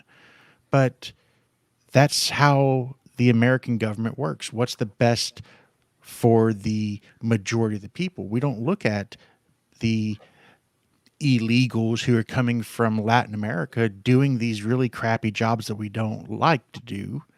We don't think about those guys. We think about the doctors and the scientists and the mathematicians coming over here and bettering our country. And, you know, why can't we spread the wealth?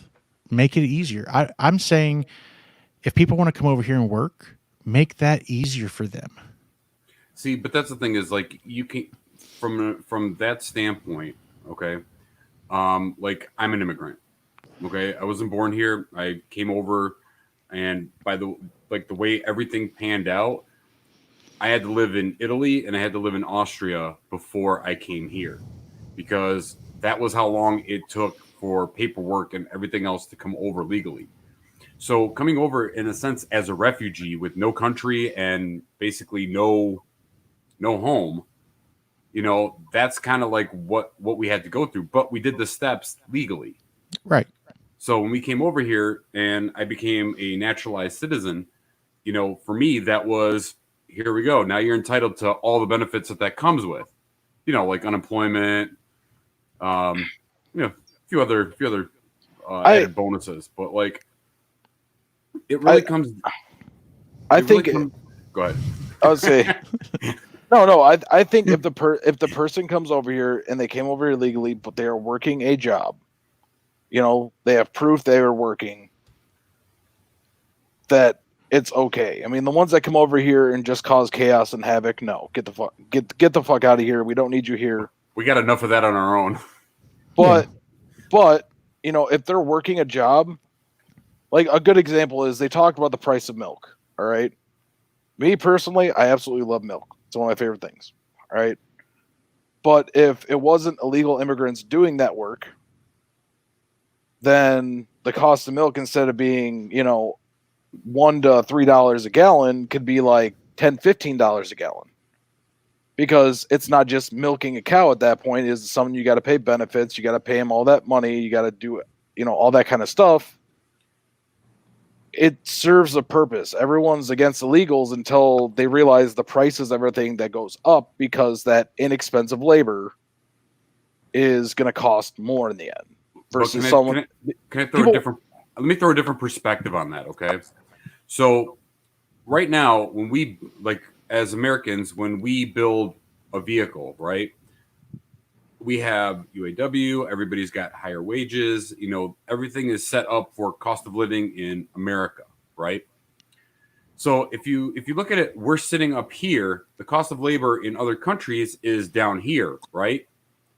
So at some point, you got to understand this: when you globalize, you're not going to stay up here and bring everybody up to your level. It's going to be a meet in the middle, because what happens is, and we've seen it, is that cheaper products are coming from overseas because the labor costs are that much more less, But, for lack of a better term. But that's the thing, is you meet in the middle. The problem is when you see this going down, then that's people just like unfortunately saying that, like, oh my God, we're giving everything away. We're not. It's just leveling the playing field.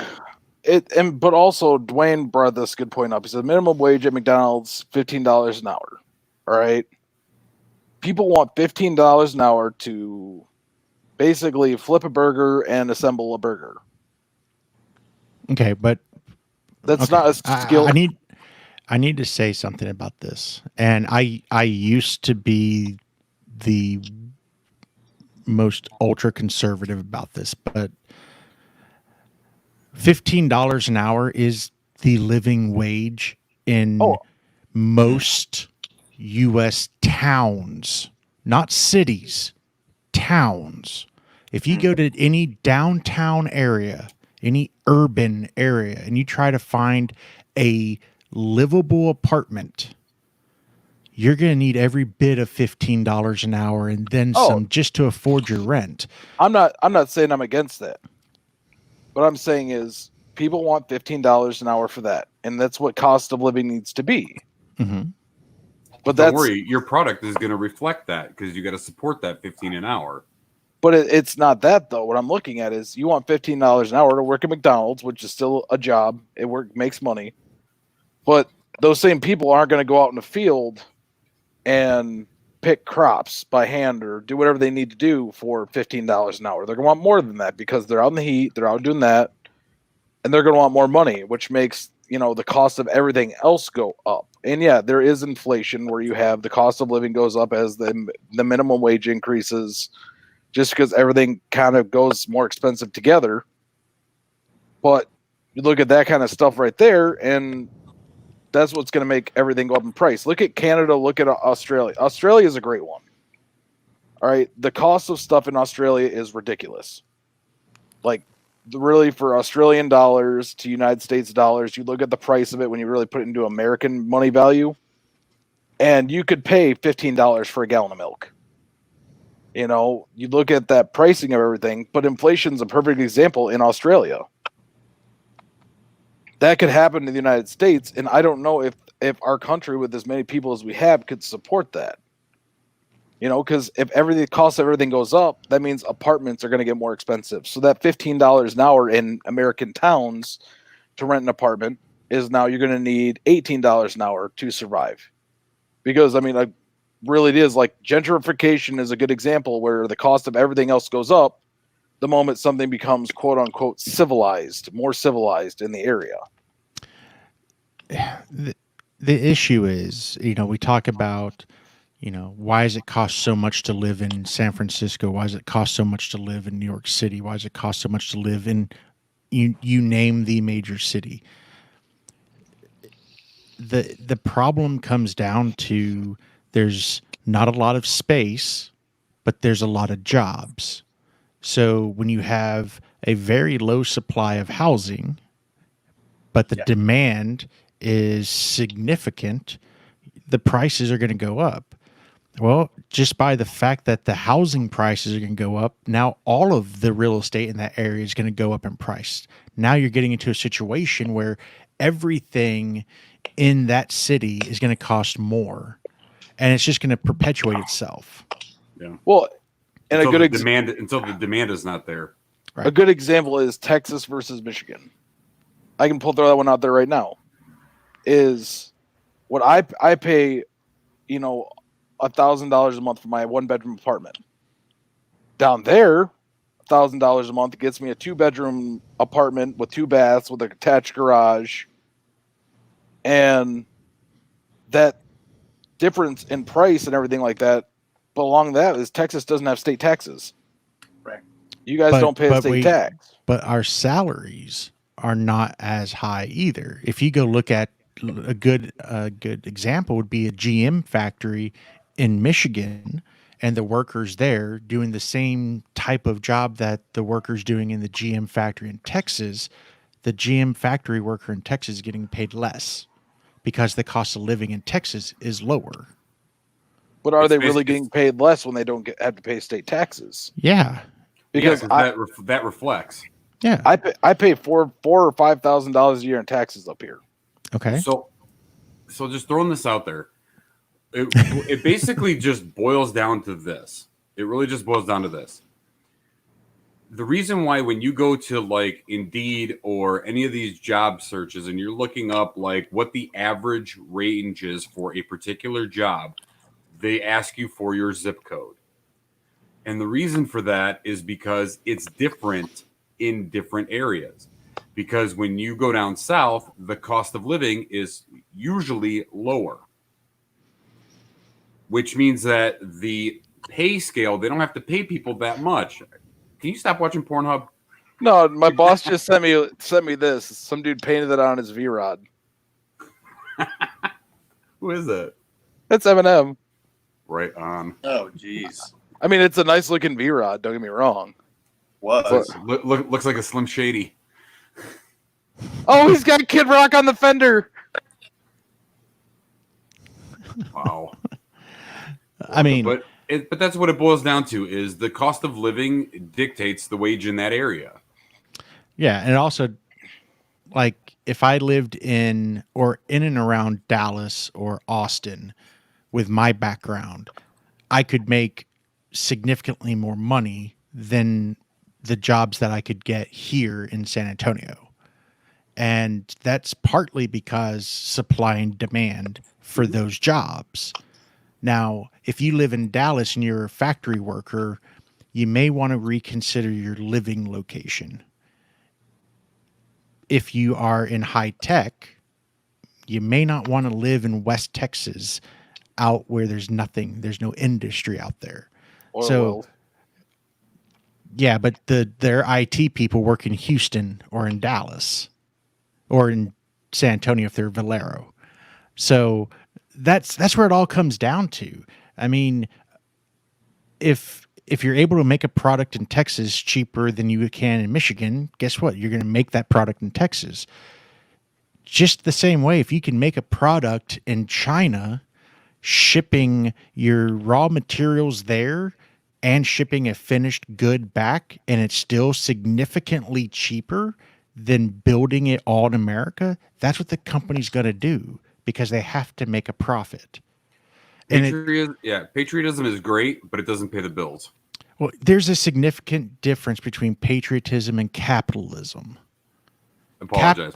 You're correct. Capitalism has no borders. That's just how it is. And does it suck for the good old American worker? Of course it does. But America is shifting away from what we were in the 50s, the good old days, where we are no longer a manufacturing country. We are a services country. That's what America provides more of. That's what we export a lot of, is services. And unfortunately, there's not a big cross train between manufacturing or a steel worker to a call center or to a more white collar style job. But at the same time, plumbers make as much as server administrators do, because people are told you have to go to college, you have to get a great job and all this other stuff. No one tells their kids you need to be a plumber, you need to be a tradesman. You need to actually know how to bend metal and connect it. So those trade jobs are going to start seeing more and more six-figure salaries because there's no one out there who can do the work. So me and my boss had that discussion today too about like property maintenance. Mhm. Actually having people that know how to do property maintenance, how to maintain living places. The number of kids that know how to do that is super small, but skilled jobs like that are a dying breed. But then again, like cost of living, like with up here in Detroit, right? The cost of living versus what you make is improportionate, because making what I do versus what I should be making as a maintenance technician, because it is a skilled job. I mean, you can't just send any moron in there to be like, go fix this. They have to have an understanding of how stuff works. Having that issue and being able to take it and put it in perspective versus someone working at McDonald's or something like that, which is, you're going to work or you're going to work. But I think the pay up here is disproportionate to the cost of living, because you have like one like tiny ranch houses selling for $300,000. Just very unrealistic. Yeah, but depending on where it is. yeah. I mean, you were talking, Mick, coming down here to San Antonio and getting $1,000 apartment, but that same apartment up in northern San Antonio is going to be $2,500 a month because it's in a nicer area. It has more conveniences around it. It's 1,000. Oh, sorry, we found one. Anyways, It's just like you look at the houses in northern San Antonio, and you go and find literally the exact same model in southern San Antonio, and there's $100,000 difference in cost. well, yeah, if you don't want to die, you're going to pay more money. Well, there's nothing wrong with South San Antonio. I have looked at the crime maps. There's a lot of stuff wrong with South San Antonio. That's called Kirby. But You're from it's just- Detroit. How? Are you kidding me? Hey, So- you know what? You might think people are badasses up here, but cartels are a lot worse. listen, crime is no matter where you go. It's And- no problem.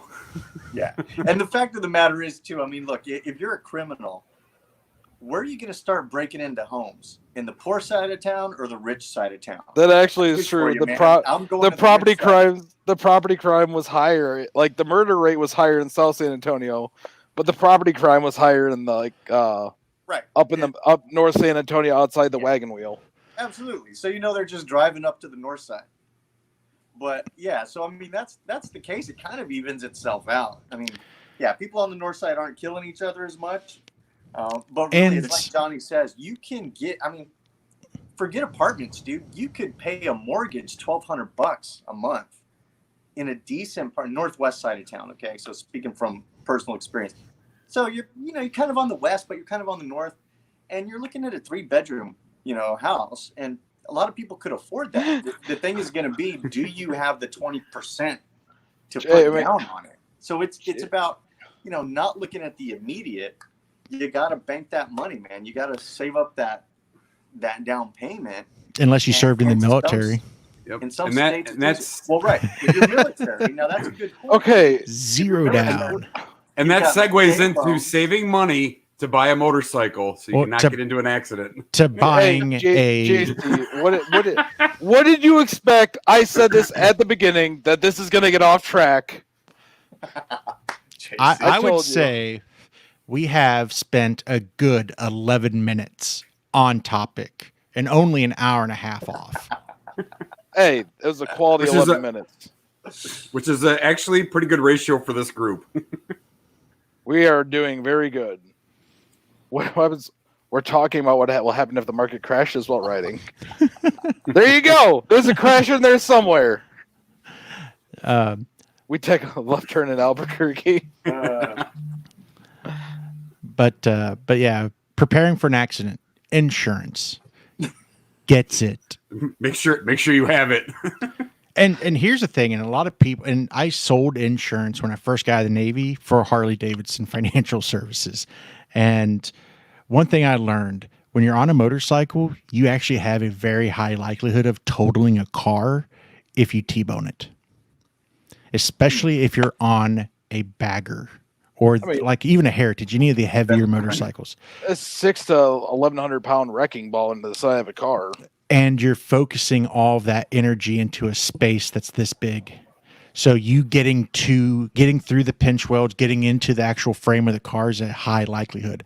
So I would always tell people, max out your limits of liability. Run 250, 500,000 limits or 300,000, 600,000 for bodily injury and run 100,000 or 250,000 for property damage. And I say that because I have this thing called a 401k and I'm attached to it. And if I hit someone and my insurance doesn't cover it, if I just carry the bare minimum limits, which I think is like $30,000, if I go and hit someone and I total their $100,000 car, they're coming after me personally to recoup the difference. So just cover yourself with the insurance, and you'd be shocked at how little the extra liability coverage is going to cost. There's a really good picture on the internet. So if you're watching this, go check it out. Of a Repsol sport bike in the side of a Volkswagen Rabbit. Like in the car. The person hit the car going like 160 miles an hour and became a missile that killed 2 people in the front seat. So Should have been wearing a seatbelt. yeah. On the bike? Yeah. But yeah, But yeah, insurance is huge. And I learned a lesson when I was driving up to Dallas a few weeks back. Pisses my wife off because I didn't actually get a speeding ticket, but I got pulled over for speeding. And when he went to check my insurance, and I didn't even notice it, but on the renewal, they had the wrong truck. To save yourself an hour of a headache, just check your insurance, make sure it's right, and it's for your vehicle. you know what? There's only two things that come from Texas. So you got a 50-50 chance of getting off on the ticket or the state trooper. Wow. Are we going with the steers and well, yeah, never mind. Yeah. I have been pulled over by some very, very attractive cops. Thank you for the insight, Gunny. Click on JC Cycles, get your inflatable vests. Okay, so I've been doing research on these, and I tell you what, these are some legit airbags. Yep. The human airbag vests are awesome. I mean, some of the test videos of them using dummies, okay, non-human dummies, it's actually insane how quick and how legitimately protective they are. What the fuck? Sorry, I didn't mean to jump. Like, prepare for a motorcycle accident in Florida. Never have your wife on the back of the bike in the state of Florida. Insurance don't cover a wife on the back of the bike, but will cover my girlfriend.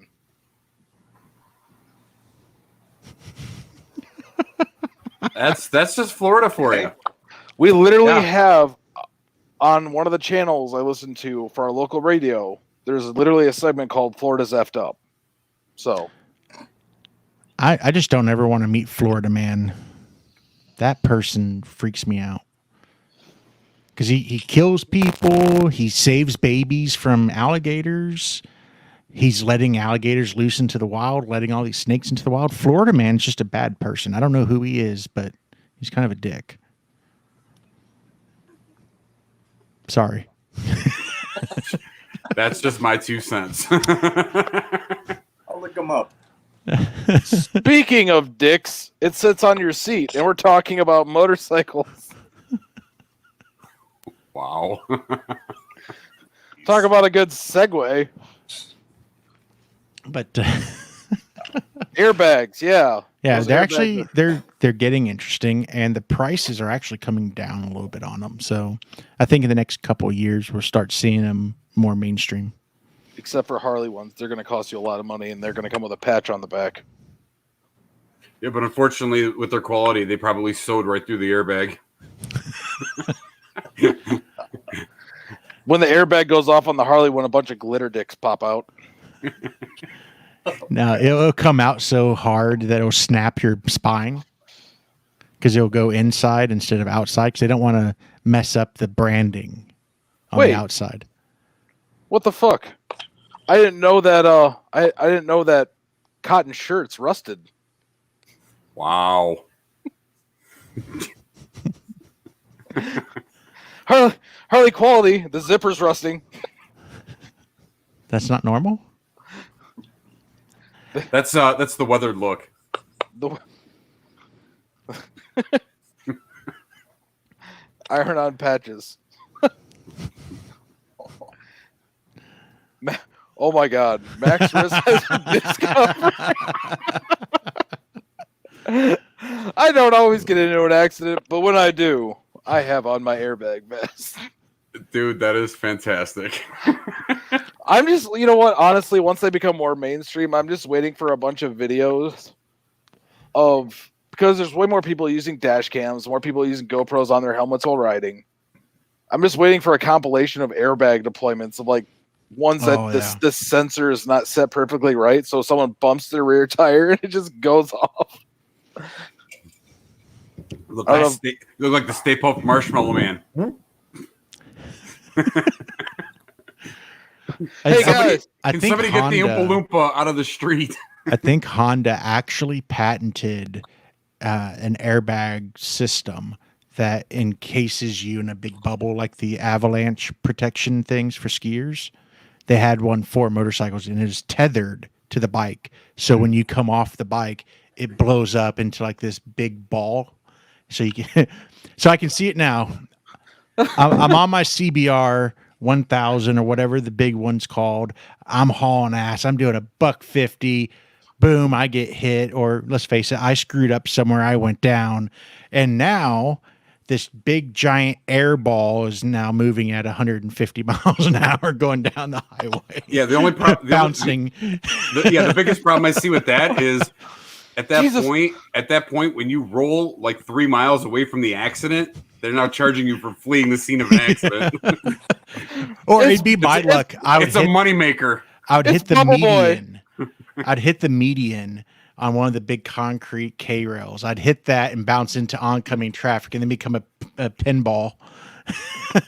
Ding ding ding ding ding ding ding ding ding.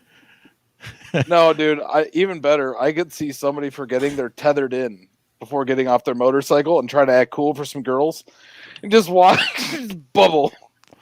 Or that first time that the person So you like him goes husky? up, yeah, goes to do a trick or something, they forget they're tethered. And they go to do a stoppie, bloop, they fly off. Or that could be a new sport. How far can you get your bike to kick you in your airbag? So you have to There do an used to- endo right when you pop it. Then it pops There you. was what was that old PlayStation game where it was like called Wipeout or something, Yeah. where you had to launch yourself out the front windshield of your car or your bike. Dude, I think that type of like safety measure would go great with an ejector seat. Oh, that'd be awesome. Just throw you clear from the accident. Like Spring-loaded seat just launches you like 20 feet in the air and deploys the bubble. it gives you you know that 50 feet that it's launching you up gives everything time to settle in before you hit.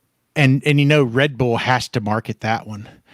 The Red Bull ejection seat. It gives you wings. There's like a little speaker on the whole unit that just goes yeet. Oh, Sonics. Can you imagine a motorcycle mounted airbag? How do you get yourself clear of that accident? The Honda airbag. It will eject you far, far away. Could you imagine though, someone going Human like, yard dart. could you imagine though, like someone going 100 down the highway, they hit a bad speed bump or something or a pothole, and the system just picks it up wrong as like an ejection and just launches you up into an overpass. Shit. Wow. Oh. That's all I could see is just straight up into like a sign. Like how did what happened? He It was- ejected off the seat, turned into a ball, bounced off the sign that tells you where to turn, comes back into traffic. It was at that moment he realized he fucked up. Oh, So- yeah. I can someone's just gonna- imagine all the Tide Pod babies getting a hold of these airbags to try them out. I can see the title of it, Motorcycle Airbag. It worked. Or fail. I'm the motorcycle making welcome to Jackass. Exactly. Pretty much. I would do it on the water, dude. You know how fun that would be? Out there like wakeboarding or something like that and just pull the tether into a ball and just go across the lake skipping. This is a good waste of money. Yeah, why not? I don't know, dude. Until they figure out a way to, for the most part, you know, in most accidents, and on a real note, most accidents, it's not so much that like you hit something and you fuck yourself up. It's just the mere fact of all the internal damage of your organs still going that same speed and then stopping abruptly. Yeah. Bye. Have a good night. Pretty much. Yeah, I think something else, when an accident happens, never admit fault. Ever. You are not a traffic accident expert. Let them declare who's at fault. And if you're in Texas, definitely don't claim fault. We are a no-fault state. So As are we. Or you activate it by getting off your bike in the parking lot without disconnecting the trailer. There it is. It only took an hour and 54 minutes and 28 seconds, but someone finally made a Goldwing is about the size of a car and have room to store airbags. It's plausible. I don't think it's possible on a sport bike. Give this little crew right here enough time. We'll figure it out. put it inside tank bag. Done. You put an airbag underneath the seat that launches you up in the air, and then the second airbag engages and balls you. Okay, so here's what I do see. I see some guy on his bagger, and he's wearing flip-flops, shorts, the airbag vest, and sunglasses. That's it. And he'll be the one that has absolutely no scrapes on him when he crashes. He'll be from Florida naturally. Well, it would be a Florida man. Dude, do you know how much of a dick move would be to like swap out their CO2 cartridge with like a helium cartridge? Give them extra bounce. Or just plug the quick release valves. It's not going to protect you in the accident, but it'll make your voice sound funny. Ah! Anybody catch that Oompa Loompa rolling down the street? Wind Reaper brings up a good point. Getting brake checked. If you are that close on the car that's in front of you, you might be following too close. Just Also, you have a motorcycle, so you should be able to stop faster than a car. Yeah, no. No. If you have a modern motorcycle, you have the brakes that are able to stop faster than a car. If you have a 2000 to 2000-ish Road King with the fairing, you might not have the braking power. It's not even about the braking power. It's the jackass in the saddle. Your reaction time. It's really what it boils down to. Because I'm going to tell you this off the rip. We mutually know somebody that will use their motorcycle to push vehicles. Like if somebody's going the speed limit and they're not happy with that, they will definitely get up and ride their ass. And I look at that going, why would you do that? Because they're a dick. Yeah, but here's the thing. It's like those people that have that mindset of like, I'm invincible on my motorcycle. Well, you are not. You're kind of acting like a real McAsshole. Like, here's the thing. Like, I don't know. Maybe this is just the way, like, maybe it's just that I'm older and wiser, Johnny. Wow. No, because, like, here's the thing. Hey, Johnny, I know you're an old fuck, so I know you'll understand this point. He's not wrong. Well, we're about the same age, jackass. 60? Hey. Damn. Good one. I'm barely 40. Look, you want to run down there and bang one of those bulls? That's fine. We'll walk down there and bang them all. That's okay. I'll get there 20 minutes before you do. So I get to pick out the best bull to bang. But you're still fucking a bull. What are we talking about here? Anyway. I don't know. What I'm saying is this. Like, the mindset, okay? If you think that you're invincible on your motorcycle and that the same rules apply that when you're in a cage versus when you're on the bike, it doesn't. You are insanely vulnerable on that motorcycle. So those people that like have a tendency to have road rage and drive like assholes, when they get on a bike, it just amplifies. It's that same mindset that sticks. See, you know what? That's another good point too. Is if someone's being a dick to you and like brake checking and doing shit like that, think logically. You have a motorcycle, they have a car. To get away from this situation. Exactly. Yeah, they're gonna win. They're gonna win. They're not gonna win in the land race. That gives you. I mean, you got the power to get away from them. No. That's what I'm saying though. But in a collision, you are not gonna win. And to not to spoil your dreams too much, but most Harleys top out around that 115, 120 mark. that's where the slowest 4 cylinders are still eating you up. That's So- if you don't know how to remove that software from Harley's system. I just saying. Okay, The average rider, look, I'm an aggressive rider, and so if you and have I a will, Road King or a Road Glide, just get away from the situation. right. Look, I do ride aggressive, and I will ride up on someone's ass. But if someone brake checks me, it's not going to affect me at all. At that point, you will when your bike hits. But Okay, that's just it. If I'm riding up on that person, I already have my exit lane situated. Now, if I'm riding with a group, that especially if I'm riding with Tracy, she's not going to split a lane, or she's not going to borrow that little service lane. So I won't ride as aggressive with her because I know she's not going to take the same out that I would take. also too, don't be that dick that takes someone mirror. Like, don't taking mirrors is stupid. I wouldn't even think about it, dude. In certain places, if you hit somebody's mirror, you're liable to get something pulled out on you, man. That's just not. There's no reason to do that. I have busted 2 mirrors in my life. And that's not because I was trying to be a dick or trying to make some kind of video for it. It's because I was like, M59 is a horrible fucking road. The Norseman knows this. It gets worse once it becomes Hall Road. I was boxed in. I literally tapped on the person's window once, and they just seemed to ignore my existence while merging into my lane with everyone around me, and didn't pay attention until I swatted their mirror, being like, I'm right here. I revved, I did everything. It was a last resort to get that person. And I understand that puts me in a bad situation. I don't like doing that because I hit their car, you know?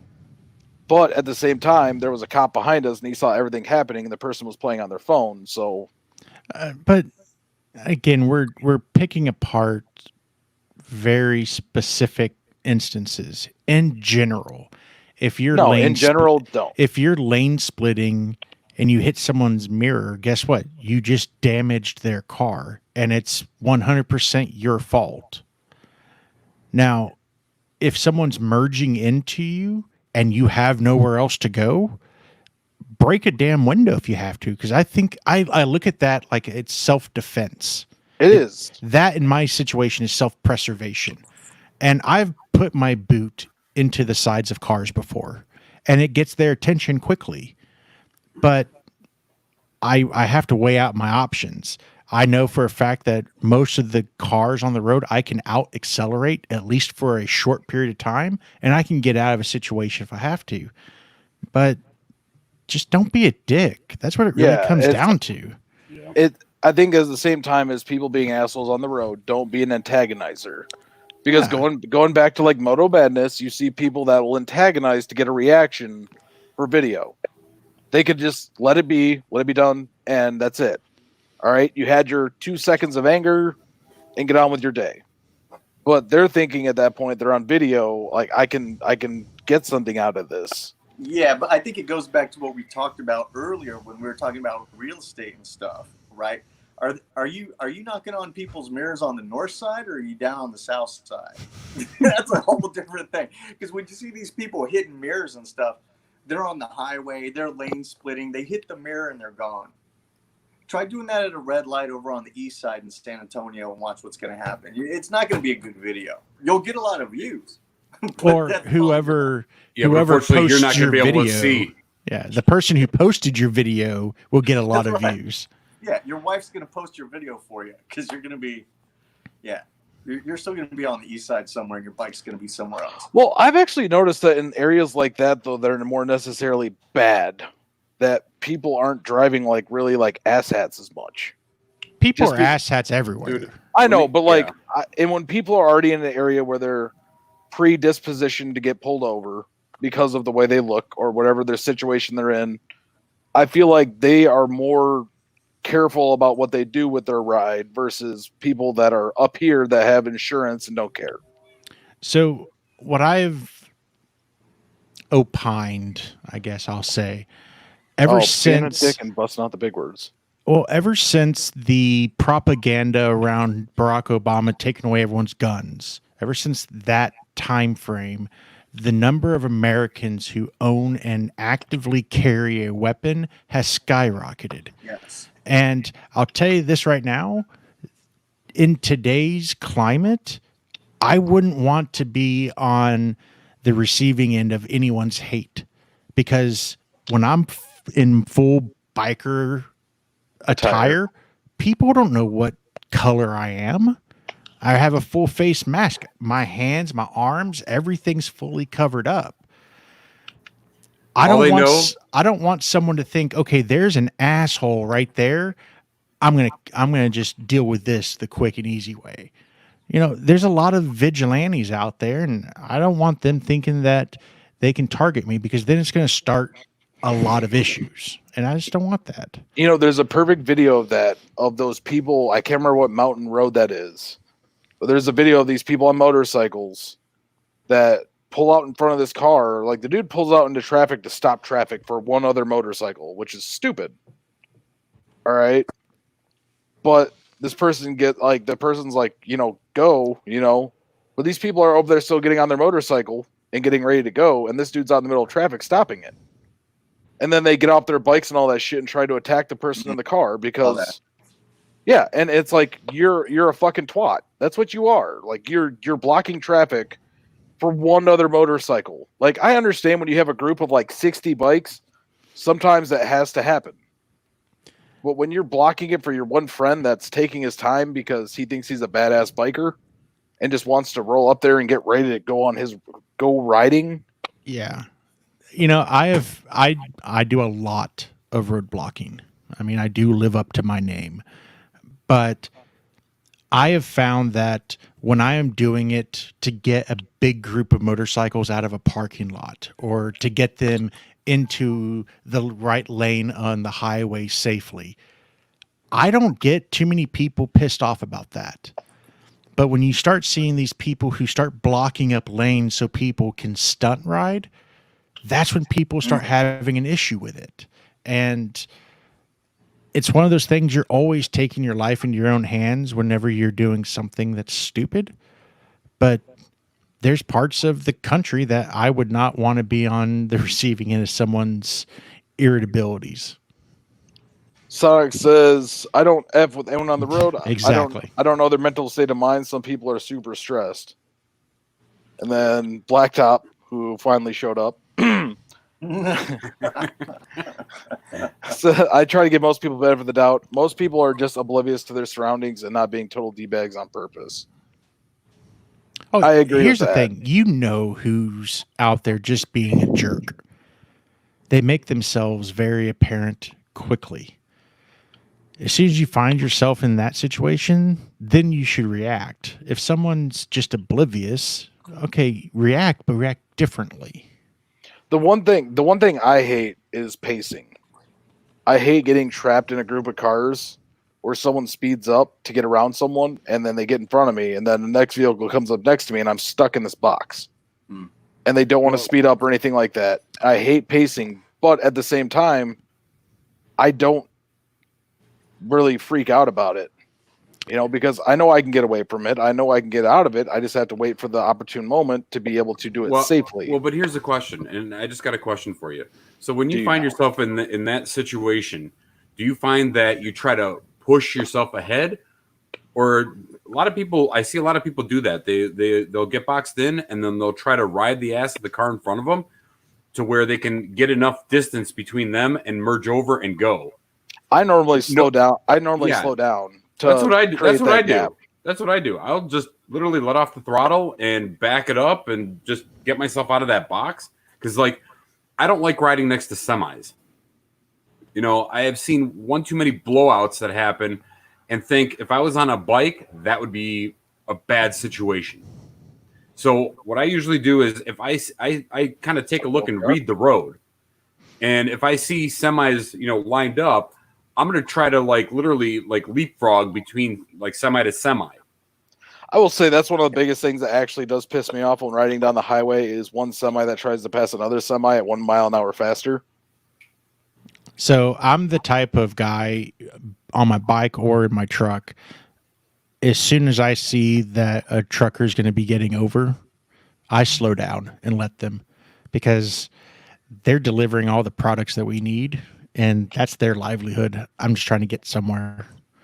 Oh So no, I'll let them go, and I get it. They're all about the fuel economy. They want to Yeah. squeeze every decimal of mile per gallon they can get. that pisses everyone off except Johnny Roblox. Look, here's the thing. I will never win against an 18-wheeler in a crash unless I get a really lucky low slide and kind of skip underneath the trailer. But that's not my luck. So with them, I let them pass, but I stay pretty close on them until after they've passed, because as soon as you open up that space, some jackass is going to start closing that space for you. So in those situations, I'll ride the tail to make sure people know that I'm creating a buffer. Then I'll slowly back off. You know, But that also is a good point too. Is like I think the Norseman was talking about this earlier in traffic. Is 99% of the times nowadays people do not understand what a following distance is. So do not be afraid to go over the speed limit to create that gap for yourself. and Yeah. let's face it, there is a stereotype out there that is pretty accurate. If you're speeding in a relatively mild Control. manner, Yeah. at least around San Antonio, the cops aren't going to pull you over if you're on a Harley or if you're on a cruiser style motorcycle. I would agree with that.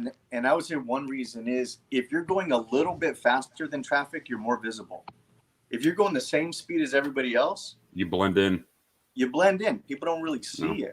So something that I always try to remember is, and I like opening it up too, but there are times where you can do that on the highway, and there are other times where you just want to observe traffic and not be in traffic. And the more you observe traffic, you're not freaked out when that guy switches lanes with no blinker, because you've seen it 100 times. I mean, But I think it's choosing your battles. There yeah. are times to open it up and just look down and say like, hey man, can I hit it 100 before I have to slow down? For sure. I've gone past cops in a 70 going 85 miles an hour, and they don't mess with me. The biggest, Just because, Go and ahead. that's even state troopers here in Michigan. As much as I don't like them, like they are, they honestly they're on bikes too a lot of the time. Like a lot of the around this time of year, all the Michigan State Police guys that ride motorcycles are on them. Yep. And they're going to be gunning and all that kind of stuff, but they're not going to come after you. Because you're not as fun of a target for them, because a car is normally going to be going a lot faster. Like, Or a sport bike for them is Yeah. more. Mm. It's more of You're- an adrenaline rush for them. it's not let's be honest, compared to the BMW 1000 RRs that the Michigan State Police has to my Harley, I'm not a fun chase. You're second gear for them. Yeah, I'm not fun. They'd rather go after that car going 85, 90 miles an hour, because they know they're going to give that car a little extra time to get down the road, and then they're going to be like, I get to haul ass. Something else that it's part of the stereotype of all Harley riders being old is, I think that's another reason why the cops give us all free passes. They know we're not young punks doing stupid shit. We're just old geezers out riding, and we're doing something that's keeping us safe more than likely. That, and we're more than likely going to have a lawyer who can fight the ticket on our behalf. I mean, It's true. I've had more cops like pull up next to me just to see my helmet and my bike than I have for like actually pulling me over for any reason. I've actually heard it on the police band radio. Guys, I think I got Batman over here. It's Toothless the Dragon, though. But, again, everything comes down to something very simple. Don't be a dick. Don't run from cops. In Texas, do not run from cops. They have helicopters and they know how to use them. Well, they have no problem shooting. Also, that one dude that outran the Texas cop, was that Texas? He took the Hellcat and outran the police helicopter. Oh, there's a couple of those. I know some The only company reason- they had the tollway that they were that was under construction outside of San Antonio, up between San Antonio and Austin, and I think they brought the McLaren out there to do a speed camera test to see that if the speed cameras could pick up the license plates over 200 miles an hour, and the cameras won. Wow. So it's it's just Pay one now of or those pay things. later. So take off your license plate. Exactly, that's what they're saying. They literally have Say. the button now you can get that just They actually used to have a paint that you could. they still it's like have a- it. Yeah, it's like a clear coat that goes over your plate, and all they get is just a flash. Flash. It So, reflects since the light. since this is your channel and not the Between Two Wheels channel, I'll go ahead and put this little tidbit out there. You can go to Office Depot or Office. Oh, shit, you can order it online. But the monitor covers, that ones that you have like a sticker that goes over your monitor and makes it to where it can't be seen unless you're looking straight at it. privacy. Yeah, The privacy. you get those. They're clear from straight behind, and if a cop pulls you over, that's all they see, and that they can see it just fine. But those speed cameras, because they're all at angles, Ow. they can't pick them up. You can't see it. I'm not saying I did that when I lived in the North Dallas area and to get out of North Texas tollway tickets or tolls, but Plausible deniability. I will say that I am 100% sure that it works.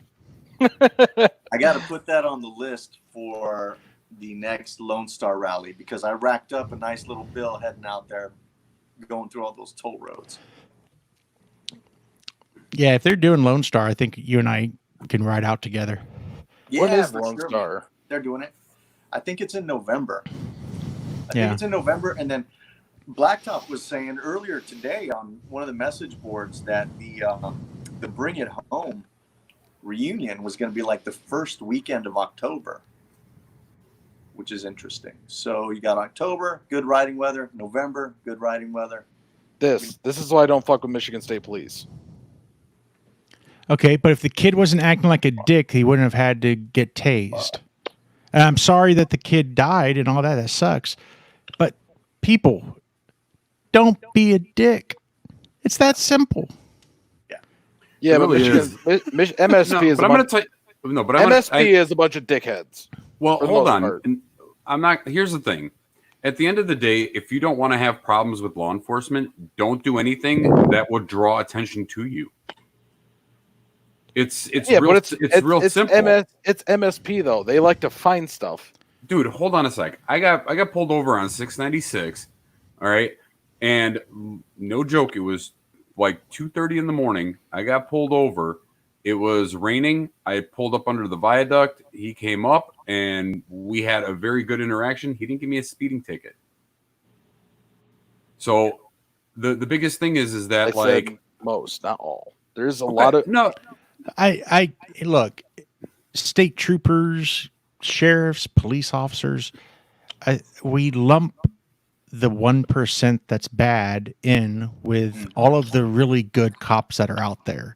And look, I know there is a perception out there, and that's because people like us, content creators, as well as the media, puts out the bad stuff. They don't ever show the local cop who helped raise thousands of dollars to help a school go on a band trip. They don't show all the positive things because that's not what draws viewers. Oh, I have nothing against sheriffs Correct. and city cops. But state troopers are the same thing, man. It's just No. they have a different responsibility. Just Michigan think of a state trooper, in Texas. That trooper may be the only law enforcement officer for 1,000 probably 100 square miles. Yep. So But also, Michigan they- State Police is the only, I guess, state police unit in the United States that is paramilitary trained. I think every I think major all of them are. precinct has. No, I mean like their training is like Army basic training, like back in the day. It's tactical training. It's the same thing that locals get. Yeah. They're It's policing. like police academies versus like the Michigan State Police Course is 26 weeks, which is average for most police departments. I'm not saying that, but the way they conduct themselves while doing it is I've been to their training school. I've been to their place, and it's conducted in the way of like the military versus like you're training to be a police officer, learn how to interact with your environment. And that's the one thing I don't like about Michigan State Police. Like I've had a lot of bad interactions with them, not because I was being a dick, but because you get someone fresh out of the academy versus like a city cop versus a state trooper is they're going for goals. You know, they're trying to. I think you're a dick magnet. That could be it. Or it's also what attitude does your body language say to the officer when they're coming up? Every time I get pulled over, I always have a smile on my face. Oh no, I do, but Michigan State Police just I've been pulled over by Michigan State Police just on the north side of the Ohio border because I made an illegal U-turn to get this damn welcome to Michigan sign. But the trooper was super cool.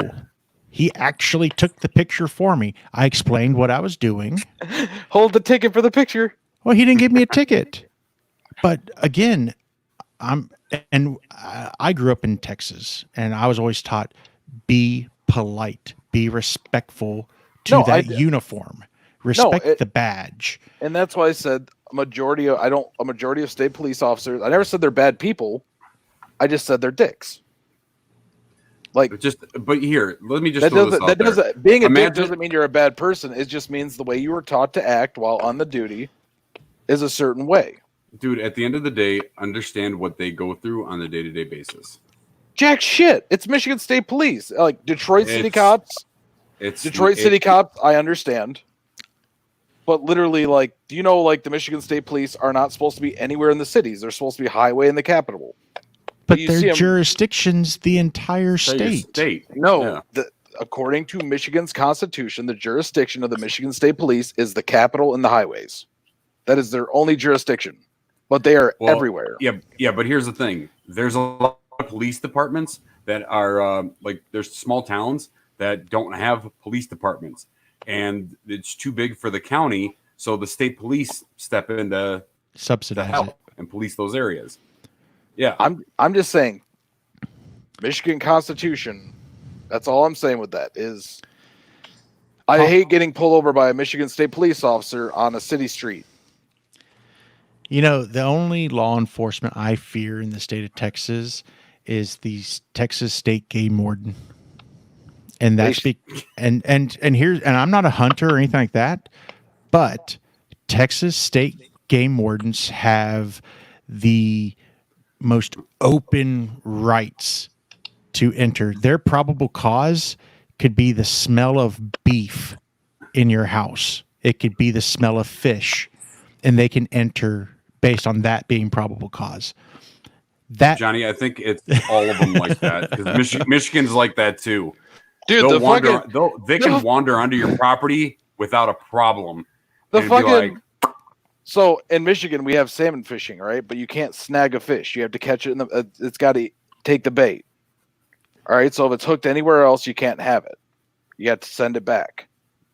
Dude, fucking Michigan's DNR officers are funny as shit. They will go down there in regular clothes, start snagging fish, being like, I'm one of you guys.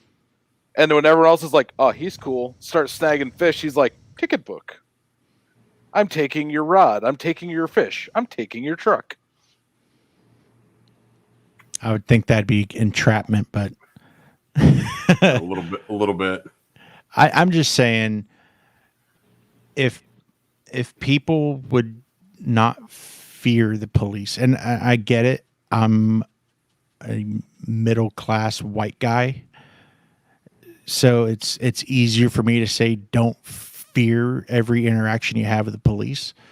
At the same time, people can sense fear. And when they do sense that fear, it puts them on the defensive. Why am I getting this fear from this person? Why is this person fearing me? That's going to heighten their senses, heighten their reaction times, and their snap judgment. And you never want a cop making a snap judgment when you're on the receiving end. No way. I think You one know- of the other things too is like, so I carry. Mhm. When I get pulled over, No. I'm understanding like what I understand what he's going through, what his mindset is. He doesn't know me from Adam, and looking the way I do, I can understand that he could have some reservations. So I think at the end of the day, it's like I try to make that interaction as like comfortable for them as possible. So that means like my windows are tinted in the front, and it's illegal in Michigan, but I'll roll my windows down. I'll make sure, yeah, illegal. I'll make sure my windows are down. I'll have my hand out. I'll have my other hand up on the steering wheel. So when he walks up on that B pillar, he'll see that like, okay, he can see my hands. And when the first thing when he walks up, we're as CPL holders, if you're carrying, you have to state that you have a firearm. And in every instance that I've ever had to tell a police officer that I'm legally carrying a firearm, their first question is, where is it? And I'll tell them it's either between my legs or it's on my hip. I've only had one officer tell me, just throw it up on the dash and just, don't go for it. I'm like, okay, no problem. But I try to make it as convenient for them as possible and to put them at ease, because you're right. They come to that window with a heightened state. And the last thing you want to do is start agitating that state. And then you get those people that will sit there and argue on the roadside, which I have no idea why you would even do that. I have, in 42 years, I have never seen a cop go, you know what? You're right. I'm sorry. Have a nice night. It doesn't work that way. No. I think the issue is, just people are naturally assholes. I mean, I remember when I was young, I would argue with cops and I would flee from police officers, allegedly, possibly. But Can neither confirm nor deny that. But every time a cop turned their lights on for me, they had probable cause. I'm almost always speeding. I'm usually cutting up, doing stupid shit on my bike. And all of these things are probable cause. I don't have any issues with that. But when a cop pulls me over, if I'm on my bike, I carry a gun. My hands are out. Because I have the tour pack. I don't want him to have any question about what my hands are doing. That, and I carry a man purse, so all of my ID and stuff's in my tour pack anyways. So I keep my hands here. I explain where my gun is. I explain where my license and my IDs are. And it's usually the response I get as soon as I tell them I have a permit is, yeah, like everyone does. Pretty much everyone in Texas has a gun. And that is their mentality. Everyone has a gun. Yeah. This is why you have a very low crime rate. This gets pulled over in Texas. It's not, hey, do you have a gun on you? It's, hey, what type of gun do you have on you today? Or how many? But And the thing too is we got to remember their objective is the same as our objective, which is to get home safe in one piece. And when you're a kid, you don't have a house to go home to. You don't have a family, maybe kids there. Like you don't got anything to lose. So you're more likely to be a dick with the cop. But at the end of the day, man, they want to get home to their house. We want to get home to our house. And if you try to out dick them, you're going to lose, because they've had way more interactions doing that than we have. But And what We'll if bring you have down a to their big- level and beat you with but- experience. But what if you have a bigger dick than the cop? you're definitely going to lose. Yeah. What if you can prove it, whip it out and prove it, Now though? they're pissed. That's when they really get It's- pissed. You really want to poke the bear? You can poke him from 3 feet away with this dick. Here's the way I look at it. That. If I'm in a vehicle, that cop has a much higher likelihood of getting his first shot off than I do. Agreed. Unless you have the James Bond car. Here So- we go. Jeez. Here we go. And I do agree that when I got older and I had actual responsibilities, my mentality shifted. I mean, Tracy's ex-husband was a cop.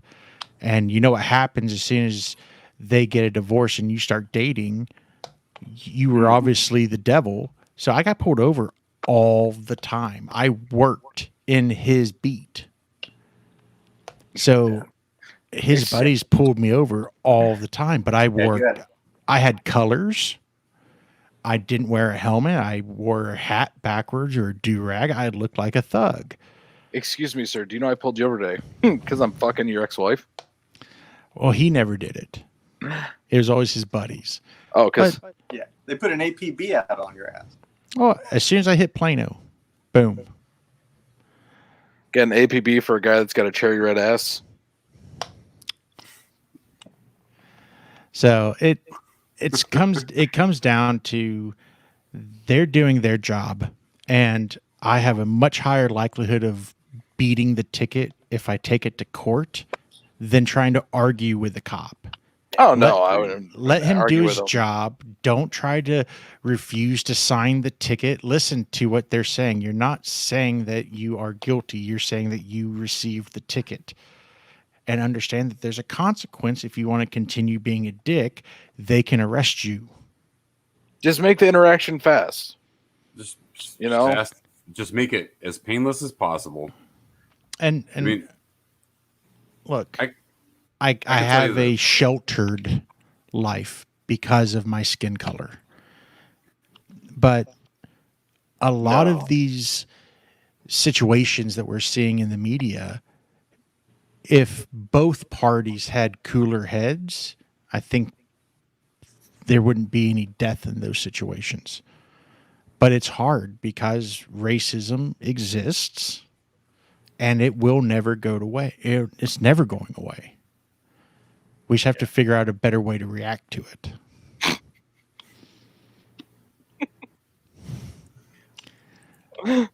from 3 feet out. But you guys, it's been 2.5 hours. I have some business to attend to after this. I know other people will be attending this business too. No, it's Call of Duty business. Call of Duty business, some Warzone. Some punishing of soldiers. Yes. Yeah, I'm running around with a dude dressed as Ahmed. Anyways, that's all I got for tonight, guys. I appreciate everyone that stopped by in the side chat. I know we got off track like normal. What do you expect? It's way more fun when we just kind of get off track. We don't have any show notes. But waiting for the dick. But I appreciate everyone for being here. Big thank you to my panel again, the Norseman, Dirty D's, and Johnny Dick. Roadblock. I appreciate it. And I look forward to doing it again next Thursday. But for now, that's all I got. I hope you enjoyed this video. Check out some other videos. And as always, I hope you have a great day, evening, night, morning, afternoon tea, brunch, lunch, nightcap, midnight snack, crumpet, McGriddle, bacon sandwich. And remember to always ride for freedom. Goodbye. Can we just